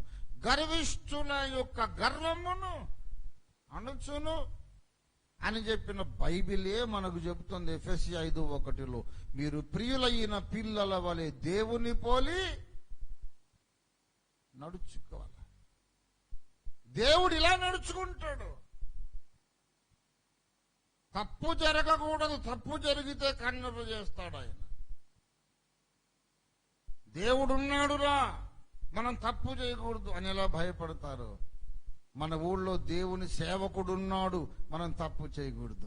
మన ఊళ్ళో దేవుని పిల్లలు ఉన్నారు, మనం తప్పు చేయకూడదు. మన ఊళ్ళో దేవుని సంఘం ఉన్నది, మనం తప్పు చేయకూడదు. తోలు తీస్తారు వాళ్ళు అని భయపడాలి. కొట్టమనడం లేదు, తిట్టమనడం లేదు. నిలబడి గట్టిగా మాట్లాడండి, తప్పు జరగడం తక్కువైపోతుంది. దేవుని స్తోత్రం కలుగునుగా. కనీసం నోరెత్తు మాట్లాడండి, కొట్టొద్దు, తిట్టొద్దు. బాబు నువ్వు చేసే తప్పు అని ఒక మాటను ఎందుకు అనడం చేత కాదు? ఎందుకంటే అసలు ఎట్టి పరిస్థితుల్లోనూ కోపం రాకూడదు అనే తప్పుడు సిద్ధాంతంలో ఉన్నాం. ఆ చిన్న దిద్దుబాటు చేసుకోండి. ఎట్లాంటి పరిస్థితుల్లోనూ కోపం రాకూడదు అనేది సరైన అభిప్రాయం కాదు. ఆ చిన్న దిద్దుబాటు చేసుకోండి. కోపం రావాలి, ఆ కోపము పాపానికి దారి తీయకూడదు. నీ కోపం రావాలి, కోపం పరిశుద్ధాత్మ దేవుని స్వాధీనంలో ఉండాలి. దేవుని స్తోత్రం కలుగును గాక. హల్లెలూయా. ప్రభునందు ప్రియులారా, బాధింపబడు వారికందరికీ న్యాయము తీర్చు దేవుడు ఉన్నాడు. ఆయన చిత్తము నెరవేర్చడానికి మనకు బలం కావాలి. అంటే అర్థం ఏంటి? బాధింపబడు వారికి న్యాయము తీర్చే దేవుని చిత్తము జరిగించడానికి మనకు బలం కావాలి. బాధింపబడు వారికి న్యాయము చేయడానికి మనకు బలం కావాలి. 94వ కీర్తన, దయచేసి 94వ కీర్తన మొదటి నుండి. యెహోవా ప్రతీకారము చేయు దేవా, ప్రతీకారము చేయు దేవా, ప్రకాశించుము భూలోక న్యాయాధిపతిలము, గర్విష్ఠులకు ప్రతిఫలమిమ్ము. 6వ వచనం. యెహోవా వారు నీ ప్రజలను నలుగగొట్టుచున్నారు. ఇవాళ భారతదేశంలో ఇదే జరుగుతుంది, ప్రపంచ దేశాలన్నింటిలో ఇదే జరుగుతుంది. దేవుని ప్రజలను నలగగొడుతున్నారు, నల్ల చట్టాలు చేస్తున్నారు, రాజ్యాంగ విరుద్ధమైనటువంటి విధానాలు చేస్తున్నారు. మనస్సాక్షికి విరుద్ధమైన పరిపాలనా విధానాలు ప్రపంచ దేశములన్నిటిలోనూ చట్టాలు చేసి సువార్త ప్రకటిస్తే తప్పు, బైబిల్ చదివితే తప్పు, బైబిల్ పంచితే తప్పు. ఇంకా మన దేశంలో అయితే చట్టం రాలేదు కానీ ప్రజల మనస్సులు అలాగే ఉన్నాయి. ఎవరి మతాన్ని వాళ్ళు ప్రకటించుకోవచ్చు అని రాజ్యాంగంలో ఉంటుంది. ప్రకటించారంటే చంపి పారేస్తామని సమాజం ఉంటుంది. మీ మత గ్రంథాన్ని పంచొద్దు, పంచితే మేము చంపేస్తాం, కొట్టేస్తాం. ఆఖరికి ఏసే దేవుడు ఏసే రక్షకుడిని ప్రకటించినా చంపేస్తాం, కొడతాం, నిన్ను బతకకుండా చేస్తాం, మా ఊళ్ళోంచి చెల్లగొట్టేస్తాం. బెదిరిస్తున్నారు, భయభ్రాంతులను చేస్తున్నారు. ప్రభునందు ప్రియులారా, ఈ మధ్య కాలములో ఈ ట్రెండ్ ఎక్కువైపోయింది.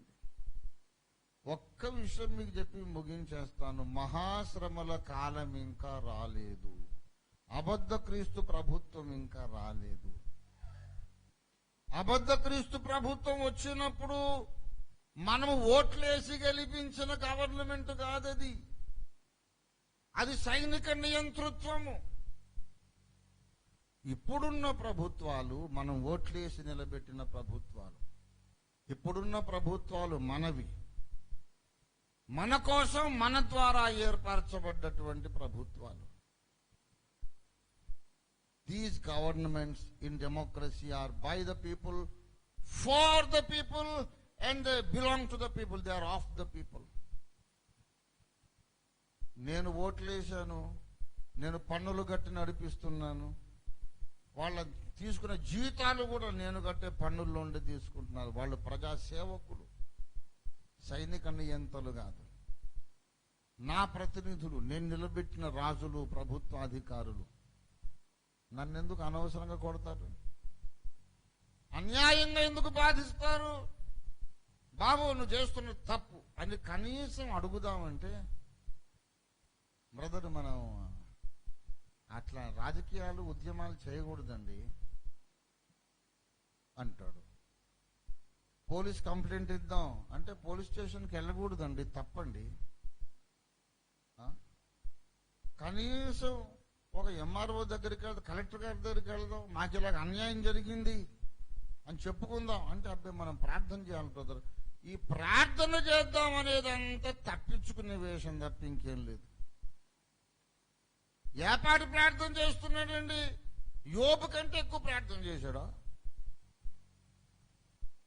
అన్యాయము జరిగినప్పుడు దవడ పళ్ళు రాలగొడతానని కన్నెర్ర చేసిన యోబు కంటే మనం ఎక్కువ ప్రార్థన చేశామా? అంటే ఒకరిని కన్ఫరంటేషన్ చేసే ధైర్యం లేదు. ఉన్నది ఉన్నట్టు మాట్లాడే ధైర్యం లేని వాళ్ళు, పిరికోళ్ళందరూ ప్రేయర్ చేద్దాం బ్రదర్ అని పోలీస్ స్టేషన్కు రారు, ఎంఆర్ఓ దగ్గర రారు, కలెక్టర్ దగ్గరికి రారు. సమాజములో న్యాయము నిలబెట్టవలసిన బాధ్యత క్రైస్తవునికున్నది. అది యెహోవా దేవుని చిత్తము. ఈ చిత్తము నెరవేర్చాలంటే మనకు బలం కావాలి. ఈ చిత్తము నెరవేర్చడానికే, దేవుని చిత్తం నెరవేర్చడానికే దేవుడు మనకు పరిశుద్ధాత్మ అభిషేకం ఇచ్చాడు. దేవుని చిత్తం నెరవేర్చే బలశూరులుగా మనం చేయడానికే దేవుడు వాక్యము ద్వారా మనల్ని బలపరిచాడు. దేవుని చిత్త ప్రకారము న్యాయము నిలబెట్టి శక్తిమంతులం కావడం కొరకే ఆయన తన కృపను మన మీద వర్షింపజేశాడు. దేవుని స్తోత్రం కలుగును గాక. మనం క్రైస్తవులమవుదాం, యోబులమవుదాం, పౌలులమవుదాం, మోషేలమవుదాం, దావీదులమవుదాం. దేవుని వలన మనం శూరకార్యాలు చేయాలి. భారతదేశంలో ఏసే నా దేవుడు అనుకున్న క్రైస్తవులందరూ కలిసి సంఘటితమైతే మతోన్మాదము అనేది భారతదేశం నుంచి పారిపోతుందండి. మనకెవడో చీఫ్ మినిస్టరు, ప్రైమ్ మినిస్టర్ మనల్ని చేయాలని అవసరం లేదు. యేసయ్య వచ్చినప్పుడు అన్నిటికంటే గొప్ప పదవి మనకు ఉంటుంది. దేవునికి స్తోత్రం కలుగును గాక. ఇది పదవీ రాజకీయాలు కాదు. మంచి క్రైస్తవులుగా మనం అన్యాయాన్ని ఎదిరిస్తున్నాం అంతే. ఇది మన మతములో, ధర్మములో, విశ్వాసములో, సిద్ధాంతంలో మనం పొందిన రక్షణలో భాగం ఇది. దేవునికి స్తోత్రం కలుగును గాక. ఏ పదవులొద్దు, రాజకీయ పార్టీలొద్దు, మనకేమీ అక్కర్లేదండి. అన్యాయం జరిగినప్పుడు మనం ఎదిరించాలి. పౌలును స్తంభాన్ని కట్టండి, వారులతో కొరడాలతో కొట్టండి అన్నాడు. సహస్రాధిపతి, శతాధిపతి ఆయన కింద బంటు కనుక కట్టేస్తున్నాడు. పౌలు అన్నాడు, సహోదరుడా, ఇది యెహోవా చేసిన దినం, ప్రభువు నిన్ను ప్రేమించుచున్నాడు. తండ్రి, వీడు ఎందుకు నన్ను కట్టుచున్నాడు, వీడు ఎరగడు, ఈయన క్షమించు అనలేదు పౌలు. ఏమన్నాడు? శిక్ష విధించకయే రోమియుడైన నన్ను కొరడాలతో కొట్టేందుకు నీకు అధికారం ఉన్నదా అన్నాడు. అంతేగాని తండ్రి, వీడేమి చేయుచున్నారు అనలేదు. అట్టా నేర్పించి పెట్టారు. వాడు ఏం చేయొచ్చుండ, ఎందుకు ఎరగడు? ఎరుగును వాడు. మనం వేరే ప్రార్థన చేయాలి. ప్రభువా, వీడేమి చేయుచున్నాడో వీడు ఎరుగును, ఎరిగి అట్లు చేయుచున్నాడు గనక యేసునామంలో వీడిని తోలు తీసేదను, తర్వాత కొబ్బరి నూనె రాసి ప్రార్థన చేసేదను, యేసునామములు అని కొరడ పట్టుకోవాలి. నీవేమి చేయుచున్నావో నీవెరుగుదువు గాని నేనేమి చేయుచున్నానో నీవెరుగవు. నేను యోబునై ప్రవర్తించుచున్నాను, న్యాయము నిలవబెట్టుచున్నాను, ఎఫెసీ 5:1 నెరవేర్చుచున్నాను. ప్రియులైన పిల్లల వలె దేవుని పోలి. ఏది సార్ ఏమేమో మాట్లాడుతున్నారు, కరణమైట్లు ఇవంతా లేవు కదా ఆయన గారు. అట్లా బాబు, ఇది విజయచంద్ర పోలిక కాదు, ఇది అసలైన యేసు పోలిక. దేవుని స్తోత్రం కలుగును గాక. ఈ సినిమాలు తీసి యేసయ్య అంటే అర్థం కాకుండా చేశారు. ఎవరు ఇప్పటిదాకా యేసుని సరిగా చిత్రీకరించలేదు. ఎప్పుడు టీబీ పేషెంట్ లాగా అమ్మలారా ఏడవకని అన్నాడు యేసయ్య. అవసరమైతే గుద్దుతాడు కూడా. అసలు యేసయ్య ఏంటో మాకు తెలుసు, చూపిద్దాం. దేవుని స్తోత్రం కలుగును గాక. హల్లెలూయా, హల్లెలూయా. ప్రభునందు ప్రియులారా, శిక్ష విధించకయే రోమియుడనే నన్ను కొరడాలతో కొట్టకు అధికారం ఉందా అంటే వాడు గడగడలాడు. రోమియుడు, అయ్యే బాబోయ్, మా దేశంలో చట్టం ఉంది, రోమా పౌరసత్వం కలిగిన వాడిని అన్యాయంగా కొరడాలతో కొడితే చక్రవర్తి వచ్చి తలకాయ దించేస్తాడు. అయ్యో బాబోయ్, ప్రాణాపాయం. సహస్రాధిపతి గారు, మీరు ఏం చేస్తున్నారండి? కాస్త చూసి ఆలోచన చేసి ఆజ్ఞలు ఇవ్వండి మీరు. ఆయన ఎవరో తెలుసా? రోమియుడు. అయ్యే బాబోయ్, రోమియుడా అని వాడు గడగడలాడు పరిగెత్తుకొచ్చి, ఏమండి ఖైదీ గారు, మీరు రోమియులండి? నేను రోమియుణ్ణి అన్నాడు. సెగ ఎక్కడ తగలాలో అక్కడ తగిలింది. అవునా, నేనైతే చాలా డబ్బిచ్చి రోమా పౌరసత్వం కొన్నాను.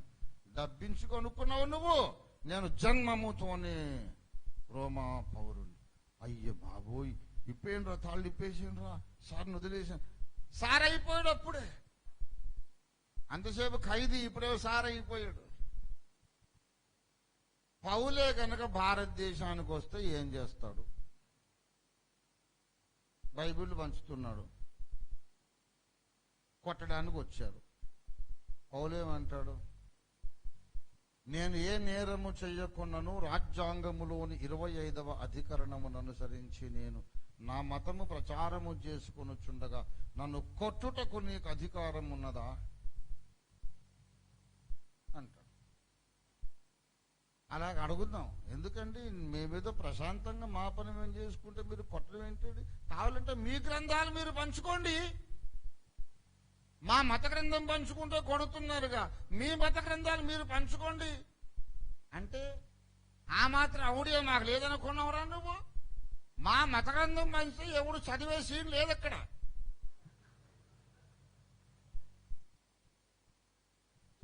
అది ఎవడు తీసుకోడు, తీసుకున్నా ఏం మార్పు రాదు.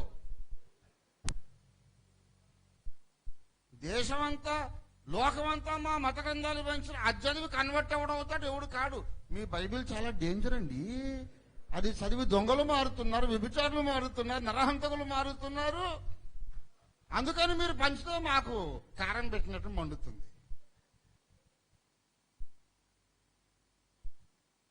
అయితే మండితే మండని వెళ్ళి మందు పెట్టుకో, అంతేగాని ఆయింట్మెంట్ కొనిస్తాం మీకు మండితే. మమ్మల్ని కొట్టడానికి వీల్లేదు. రాజ్యాంగం ఏంటి రాజ్యాంగం అని పెద్ద మాట్లాడుతున్నారు అంట.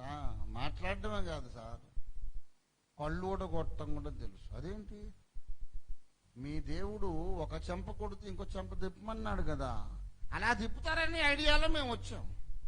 అంటే గత 70 ఏళ్ళుగా ఒక చెంప కొడితే ఇంకో చెంప తిప్పుతూనే ఉన్నాం సార్. రెండో చెంప కూడా మీరు కొట్టేశారు. రెండో చెంప కూడా కొట్టిన తర్వాత ఏం చెయ్యాలో యేసయ్య బైబిల్లో చెప్పలేదు, మాకు డైరెక్ట్ గా చెప్పాడు. దేవుని స్తోత్రం కలుగును కాదు. హల్లెలూయా. ఎందుకంటే ఒక చెంప మీద కొడితే ఇంకో చెంప తిప్పితే అయ్యే బాబోయ్ వీడేంటి రెండో చెంప తిప్పాడు ఏంటని ఆలోచించుకునే మనుషులున్న తరంలో, ఆ తరంలో భక్తులు అలా రాశారు. ఇప్పుడు నీలాంటి జంతువులు ఉన్నారు కదరా, రెండో చెంప తిప్పితే అది కూడా కొట్టేస్తున్నారు. నీలాంటి మృగాలు కొట్టేశాక మరి ఇంకా ఏం చేయాలి? ఒక చెంప మీద కొడితే రెండో చెంప చూపము అన్నాడు యేసయ్య. రెండో చెంప కూడా కొడితే మూడవ చెంప చూపము అన్నాడు. మనిషికి రెండేగా చెంపలు ఉండేది, మూడో చెంప ఏది? చుట్టూ చూసి తెక్కడం లేదు, వాడికే ఉంది. ఇదిగో ఏంటి సార్ ఇది చూపిస్తున్నా, ఇది అయిపోయిందిగా, అదిగో మూడోది ఇది వరుస. కానీ అదేంటండి నా చెంప నేను కొట్టుకుని, ఓహో కష్టం కదూ మేము హెల్ప్ చేస్తాం అని ఒక్కడు గుద్దుతాం యేసునామంలో. అలా ఒక్కడికి ట్రీట్మెంట్ ఇచ్చి చూడండి, మళ్ళీ రారు.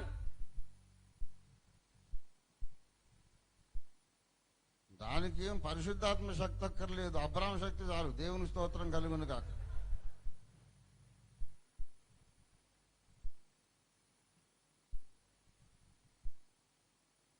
ఆర్థోపెడిక్ హాస్పిటల్స్ లో ఫ్రాక్చర్లు అయిన వాళ్ళని వెళ్ళి, ఏం సార్ ఇక్కడ ఫ్రాక్చర్లు అయినాయి, ఎలాగైంది అంత మల్టిపుల్ ఫ్రాక్చర్స్? కాలే మల్టిపుల్ ఏం లేదండి, ఒక కాలు ఒక్కటే, చెయ్యి ఒక్కటే. అవునా, ఎలాగండి? రోడ్ యాక్సిడెంటా?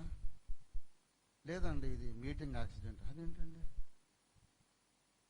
2 వీలరా 3 వీలరా? నువ్వు వెళ్తుంటే వాడొచ్చి గుద్దాడా, నువ్వే గుద్దేసావా ఏంటి? అబ్బాయి లేదండి, క్రైస్తవుల మీటింగు భగ్నం చేద్దామని వెళ్ళాము, వాళ్ళందరూ వేసి తొక్కారండి, కాలు విరిగిపోయిందండి. ఎందుకంటే వాళ్ళు 1000 మంది ఉన్నారండి, మేము 15 మంది అండి. 1000 మంది ఉండి మమ్మల్ని కింద పడేసి హల్లెలూయా this is the day that the Lord has made worship చేసుకుంటూ మమ్మల్ని కిందేసి తొక్కారండి. మాకేమో పుట్టుకుమని ఎముకలు ఇరిగినాయండి. మళ్ళీ వాళ్ళేమో క్రీస్తు ప్రేమని బట్టి మమ్మల్ని హాస్పిటల్ అడ్మిట్ చేసి నూనె రాసి ప్రేయర్ చేశారండి. ఇప్పుడు ఫ్రాక్చర్. మరి నెక్స్ట్ టైం సభలకు ఎప్పుడు వెళ్తారు? మరి వెళ్ళమండి మళ్ళీ.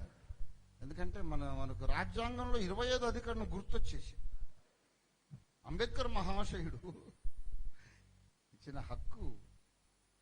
క్రైస్తవులు చాలా మంచోళ్ళండి, వెళ్ళకూడదండి. జ్ఞానోదయం అవుతుంది. 1 మీటింగ్, 2 మీటింగ్, 4 మీటింగులు, 10 మీటింగులు తోమేరనుకోండి, మతోన్మాదం లేదు, గీతోన్మాదం లేదు. నోరు మూసుకొని ఎవడింట్లో వాడు పడి ఉంటాడు. ముస్లిం సోదరుల జోలికి వెళ్తారా వీళ్ళు? మిమ్మల్ని అడుగుతున్నా, వెళ్తారా? ఎందుకు వెళ్ళదు? ఇదే పని చేస్తారు వీళ్ళు. వెళ్ళరు, వాళ్ళు కొట్టరు, ఎవరింట్లో వాళ్ళు ఉంటారు. ఇంకో 5-6 సంవత్సరాల్లో క్రైస్తవులు కూడా అదే స్టేటస్ భూమి మీద రావడానికి దేవుడు స్థాపించిన సంస్థ రాష్ట్రీయ క్రైస్తవ పరిషత్. అనవసరంగా ఎవళ్ళు కొట్టం, వాడు మన ఇంటికి వస్తే మాత్రం వదిలిపెట్టాం. కరీంనగర్ సిరిసిల్లలో ఇంట్లో ఒక హెబ్రోన్ సేవకుడు అండి, ఆయన విశ్వాసులు వాళ్ళ మెంబర్స్ ని దర్శించాడు. విశ్వాసులను దర్శించుకుంటున్నాడు పాస్టర్ గారు. ఇంట్లోకి వెళ్ళి ప్రార్థన చేసుకుంటుంటే వాళ్ళు తలుపద్దలు కొట్టుకొని ఇంట్లోకి వచ్చి పాస్టర్ గారిని కింద పడేసి కొట్టి, కాళ్ళతో తన్ని, 4 బైబిళ్ళు తగలబెట్టి నాన్న బీభత్సం చేశారు. మన ఇంట్లో మనం ప్రార్థన చేసుకుంటే కొట్టమనేనా అంబేద్కర్ గారు రాజ్యాంగంలో రాసింది? దీన్ని ఆపాలంటే ఏం లేదు, పరిశుద్ధాత్మ అభిషేకము, శక్తి, ప్రార్థన జీవితం ఏం అక్కర్లేదండి. గట్టిగా అబ్రాహం తినేసి ఉండాలి, వస్తే 4 గుద్దులు గుద్దాల యేసునామంలో. మామూలు గుద్దితేనే తట్టుకోవడం కష్టం, ఆత్మాభిషేకంతో గుద్దితే ఎలా ఉండాలండి? వాడు మళ్ళీ జన్మలో రాడు. సార్ ఎక్కడికైనా వస్తాను, నా క్రైస్తవుల మీటింగ్ మాత్రం రాను అనే భయం పుట్టించాలి. నరుని రక్తము చిందించు వాని రక్తము నరుని చేతనే చిందించబడు. గనక మనం ఎవరిని చంపం, ఎవరిని ఏమి కొట్టేది కూడా మామూలుగా రక్తాలు వచ్చినట్టు కొట్టడం కాదు, కొంచెంవాడు భయం పుట్టిస్తాం అంతే. వస్తే ఊరికే అంత ఈజీగా పోదు. క్రైస్తవుల మీద దాడి చేస్తే ఆ కేసు అంత ఈజీగా పోదు. చట్ట ప్రకారము చర్య తీసుకునేటట్టు బలవంతం చేయాలి. మొత్తం మీడియాలోకి ఈ విషయాన్ని తీసుకెళ్ళాలి. అధికారులు, గవర్నర్ గారు, కలెక్టర్ గారు, ప్రధానమంత్రి గారు, ప్రెసిడెంట్ ఆఫ్ ఇండియా అందరికీ చెప్పినప్పుడు ఎక్కడైనా ఒకరు చట్టాన్ని గౌరవించే అధికారి ఉంటారు, మనకు తప్పక సహాయం చేస్తారు. ఈ క్రైస్తవుల జోలికి వెళ్ళినప్పుడల్లా మనం కేసుల్లో ఇరుక్కుంటున్నాము, తన్నులు తింటున్నామండి. ఎందుకు వచ్చిన గొడవ? ఎవరి మతం వాళ్ళు ప్రచారం చేసుకుందామండి. ఎవరికి ఏది నచ్చితే ఆ మతాన్ని అవలంబిస్తాడు. మనమెందుకు అనవసరంగా ఎదురెళ్ళాలి అనే జ్ఞానోదయము మతోన్మాదులకు తప్పక వచ్చి తీరుతుంది. ఇలాగూ చేయగలిగిన శక్తి క్రైస్తవునికి మాత్రమే ఉంది. దేవుని స్తోత్రం కలుగును గాక. ఎప్పుడు చేయగలుగుతాం చెప్పండి? కొంచెమన్న కోపం రావాలి. తప్పు జరిగినప్పుడు కోపం రాకపోవడం నువ్వు తప్పు చేసినంత ఘోరమైన నేరం. ఒకడు ఎక్కడైనా ఒక మానభంగం జరుగుతుంది నాకు తెలుసు, వెళ్ళి ఆపలేదు అనుకోండి, ఆ తప్పులో నాకు నేరం ఉన్నట్టే. ఒకడు ఎవరినో చంపాలనుకుంటున్నాడు, నాకు తెలిసింది, ఆపడానికి ట్రై చేయలేదు, హత్యలో నాకు భాగం ఉన్నట్టే. అలాగే ప్రజాస్వామ్య హక్కులను, మానవ హక్కులనే హత్య చేస్తున్నారు. ఆపడానికి ప్రయత్నం చేయకపోతే మనందరం తప్పిదస్తులమే. నేను ఎవరిని డబ్బులు అడగడం లేదు, ఎవరిని ఏం అడగట్లేదు, పదవులు అడగడం లేదండి. ఉన్న చోట ఉందాం, అదే ప్రార్థన చేసుకుందాం, అదే ఆరాధనలు చేసుకుందాం, అదే సహవాసంలో ఉందాం. మీరు బోర్డులు మార్చక్కర్లేదు, ఏమి మార్చక్కర్లేదు. మన హక్కులు మనకు వర్తింపజేయమని ఎలుగెత్తి మనం కలిసి ఒక్క మనిషి అయినట్టుగా మనం ఘోషిద్దాం. అందరము కలిసి ఒకే స్వరంతో రాజ్యాంగం ప్రకారం మాకు అంబేద్కర్ మహాశయుడు ప్రవచించి రచించి మాకిచ్చిన హక్కులను మాకివ్వండి. ఏ రాజ్యాంగ ప్రకారం పరిపాలిస్తామని ప్రమాణం చేసి మీరు గద్దెనెక్కారు, ఆ రాజ్యాంగ ప్రకారం మా హక్కులు మాకివ్వండి అని క్రైస్తవులందరూ కలిసి గట్టుగా అడిగితే చాలు. మతోన్మాదం అనేది భారతదేశంలో ఉండనే ఉండదు. దేవుని స్తోత్రం కలుగును గాక. హల్లెలూయా. ఇవాళ ఆ సిరిసిల్లలో కొట్టారండి, రేపొద్దున మీ ఇంట్లోకి వచ్చి కొట్టారని గ్యారెంటీ ఏంటని అడుగుతున్నాను నేను. అంటే మనల్ని కూడా కొట్టిన దాకా నిద్రపోదామా? లేకపోతే ముందే కొంచెం మేల్కొని స్వరమెత్తి ఘోషించి సమాజానికి, ప్రభుత్వ పెద్దలకు మన డిమాండ్ ఏంటో తెలియజేద్దామా? వాళ్ళు వచ్చి మనల్ని కూడా కొట్టినాక నిద్రపోవద్దు. ఏమి కష్టం కాదు. మన రాజకీయ పార్టీ పెట్టొద్దు, ఎన్నికల్లో పోటీ చేయాలని కాదు, ప్రధానమంత్రి అవుదామని కాదు. వాళ్లే ప్రధానమంత్రులు కానివ్వండి, వాళ్లే ముఖ్యమంత్రులు కానివ్వండి, మనకేం అక్కర్లేదు. అయ్యా మీరే ప్రభుత్వాన్ని ఏలండి, కానీ కొంచెం రాజ్యాంగం ప్రకారం ఏలండి అని చెప్దాం. దేవుని స్తోత్రం కలుగును గాక. హల్లెలూయా. స్వరమెత్తి ఘోషించాలి. ఆఖరిన ఒక్క మాట చెప్పేస్తున్నా, ఇది నిజంగా ఆఖరి మాట. నాకు తెలిసి ప్రసంగంలో 4-5 సార్లు ఆఖరి మాట చెప్పినట్టున్నాను. ఇది లాస్ట్ చివరి వర్డ్. ఇది ఏంటంటే, నాకు ఒక సమస్య ఉన్నదని మాట్లాడడం అది స్వార్థము, వ్యక్తిగతం. ఊళ్ళో ఉన్న వాళ్ళందరి సమస్య గురించి మాట్లాడడం రాజకీయం. మా ఇంట్లో కుళాయిలో నీళ్లు రావట్లేదు, పంపు పెట్టేది కానీ నీళ్లు రావట్లేదు. మాకు కుళాయిలో నీళ్లు రావడం లేదని అధికారికి చెప్పడం నా సొంత వ్యవహారం అది. కానీ మా ఊళ్ళో ఉన్న 500 ఇళ్లకు నీళ్లు రావడం లేదు అని మాట్లాడడమే రాజకీయం. రాజకీయం అంటే అదొక వ్యభిచారం కాదు, నరహత్య కాదు, త్రాగుడు కాదు, దొంగతనం కాదు. నిన్ను వలె నీ పొరుగువాడిని ప్రేమించమన్నాడు యేసయ్య. మన సమస్య, పొరుగువాడి సమస్య కలిపి మాట్లాడడమే రాజకీయం అవుతుంది. రాజకీయాలు రెండు రకాలు. పదవి రాజకీయాలు ఒకటి, సేవా తత్పరతతో చేసే రాజకీయాలు వేరు. అన్నా హజారే గారు ఉన్నారు, ప్రధానమంత్రి పోస్ట్ ఆయనకు అక్కర్లేదు, అంతకన్నా పెద్ద పోస్ట్ ప్రజలు ఇచ్చారు ఆయనకు. ప్రధానమంత్రులే నమస్కరిస్తారు ఆయనకు. మనకు కావలసింది పదవి రాజకీయాలు కాదు కాదు కాదు. పదవులన్నీ వాళ్లే తీసుకొని సమాజాన్ని సరైన పట్టాల మీద నడిపించడానికి అందరము కాస్త సామాజిక స్పృహ కలిగి మనం ప్రవర్తిద్దాం. మీకు ఏమి ఇబ్బంది లేదు, మేము పార్టీ పెట్టడం లేదు, అందరూ మా డినామినేషన్లు కలవమని చెప్పడం లేదు. ఎక్కడున్నారో అక్కడే ఉండండి. మన ఇంట్లో కూడా వచ్చి కొట్టడానికి అవకాశం లేని పరిస్థితి కల్పించండి. దేవునికి స్తోత్రం కలుగును గాక. హల్లెలూయా. మన హక్కుల కొరకు పోరాడదామండి. మీ ఆరాధన పద్ధతులు మీ ఇష్టం, దాన్ని మేము మార్చమని అడగడం లేదు. కానీ నేను చెబుతున్నా, మీదే సిద్ధాంతమైనా కానివ్వండి, యేసయ్య నా దేవుడు అని మీరు నమ్ముతున్నట్లయితే మిమ్మల్ని కొడితే వాడు నన్ను కొట్టినట్టే. తప్పకుండా వస్తాను నేను. దేవునికి స్తోత్రం కలుగును గాక. నా దండు వస్తుంది, నా సైనికులు వస్తారు, నా అనుచరులు వస్తారు, అభిమానులు వస్తారు, తప్పకుండా.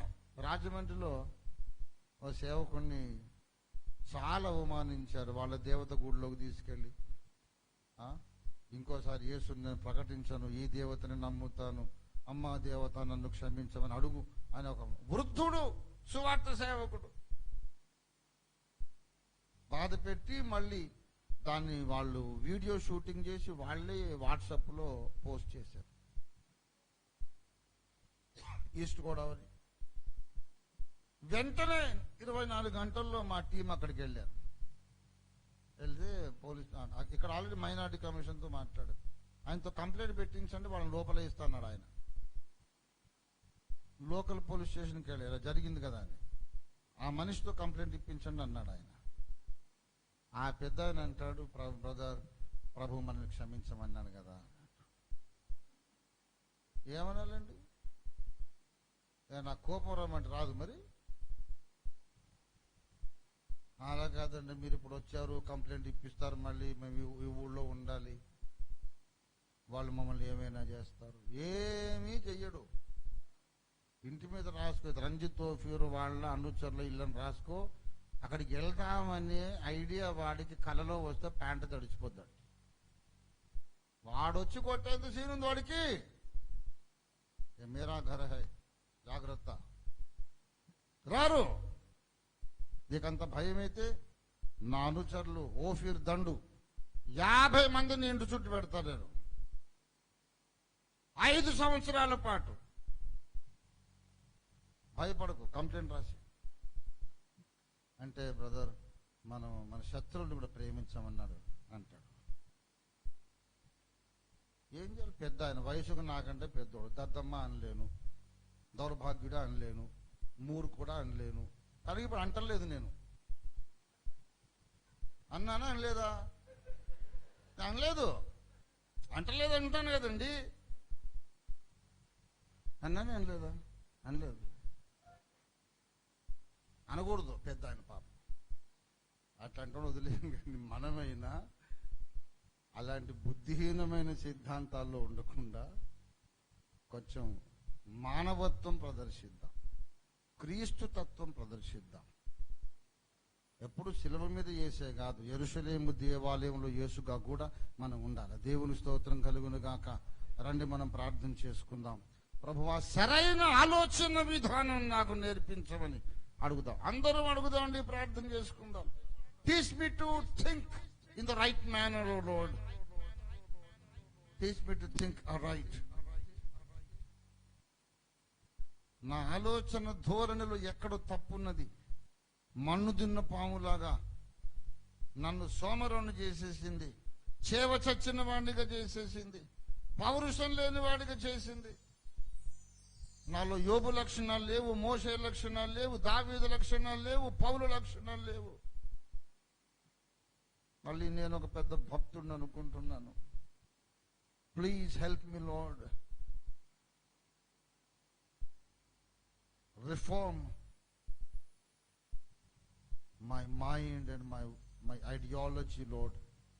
Let there be a reformation in my ideology. అందరము రెండు చేతులు పైకెత్తి అడుగుదాం. ప్రభువా, నన్ను క్షమించు.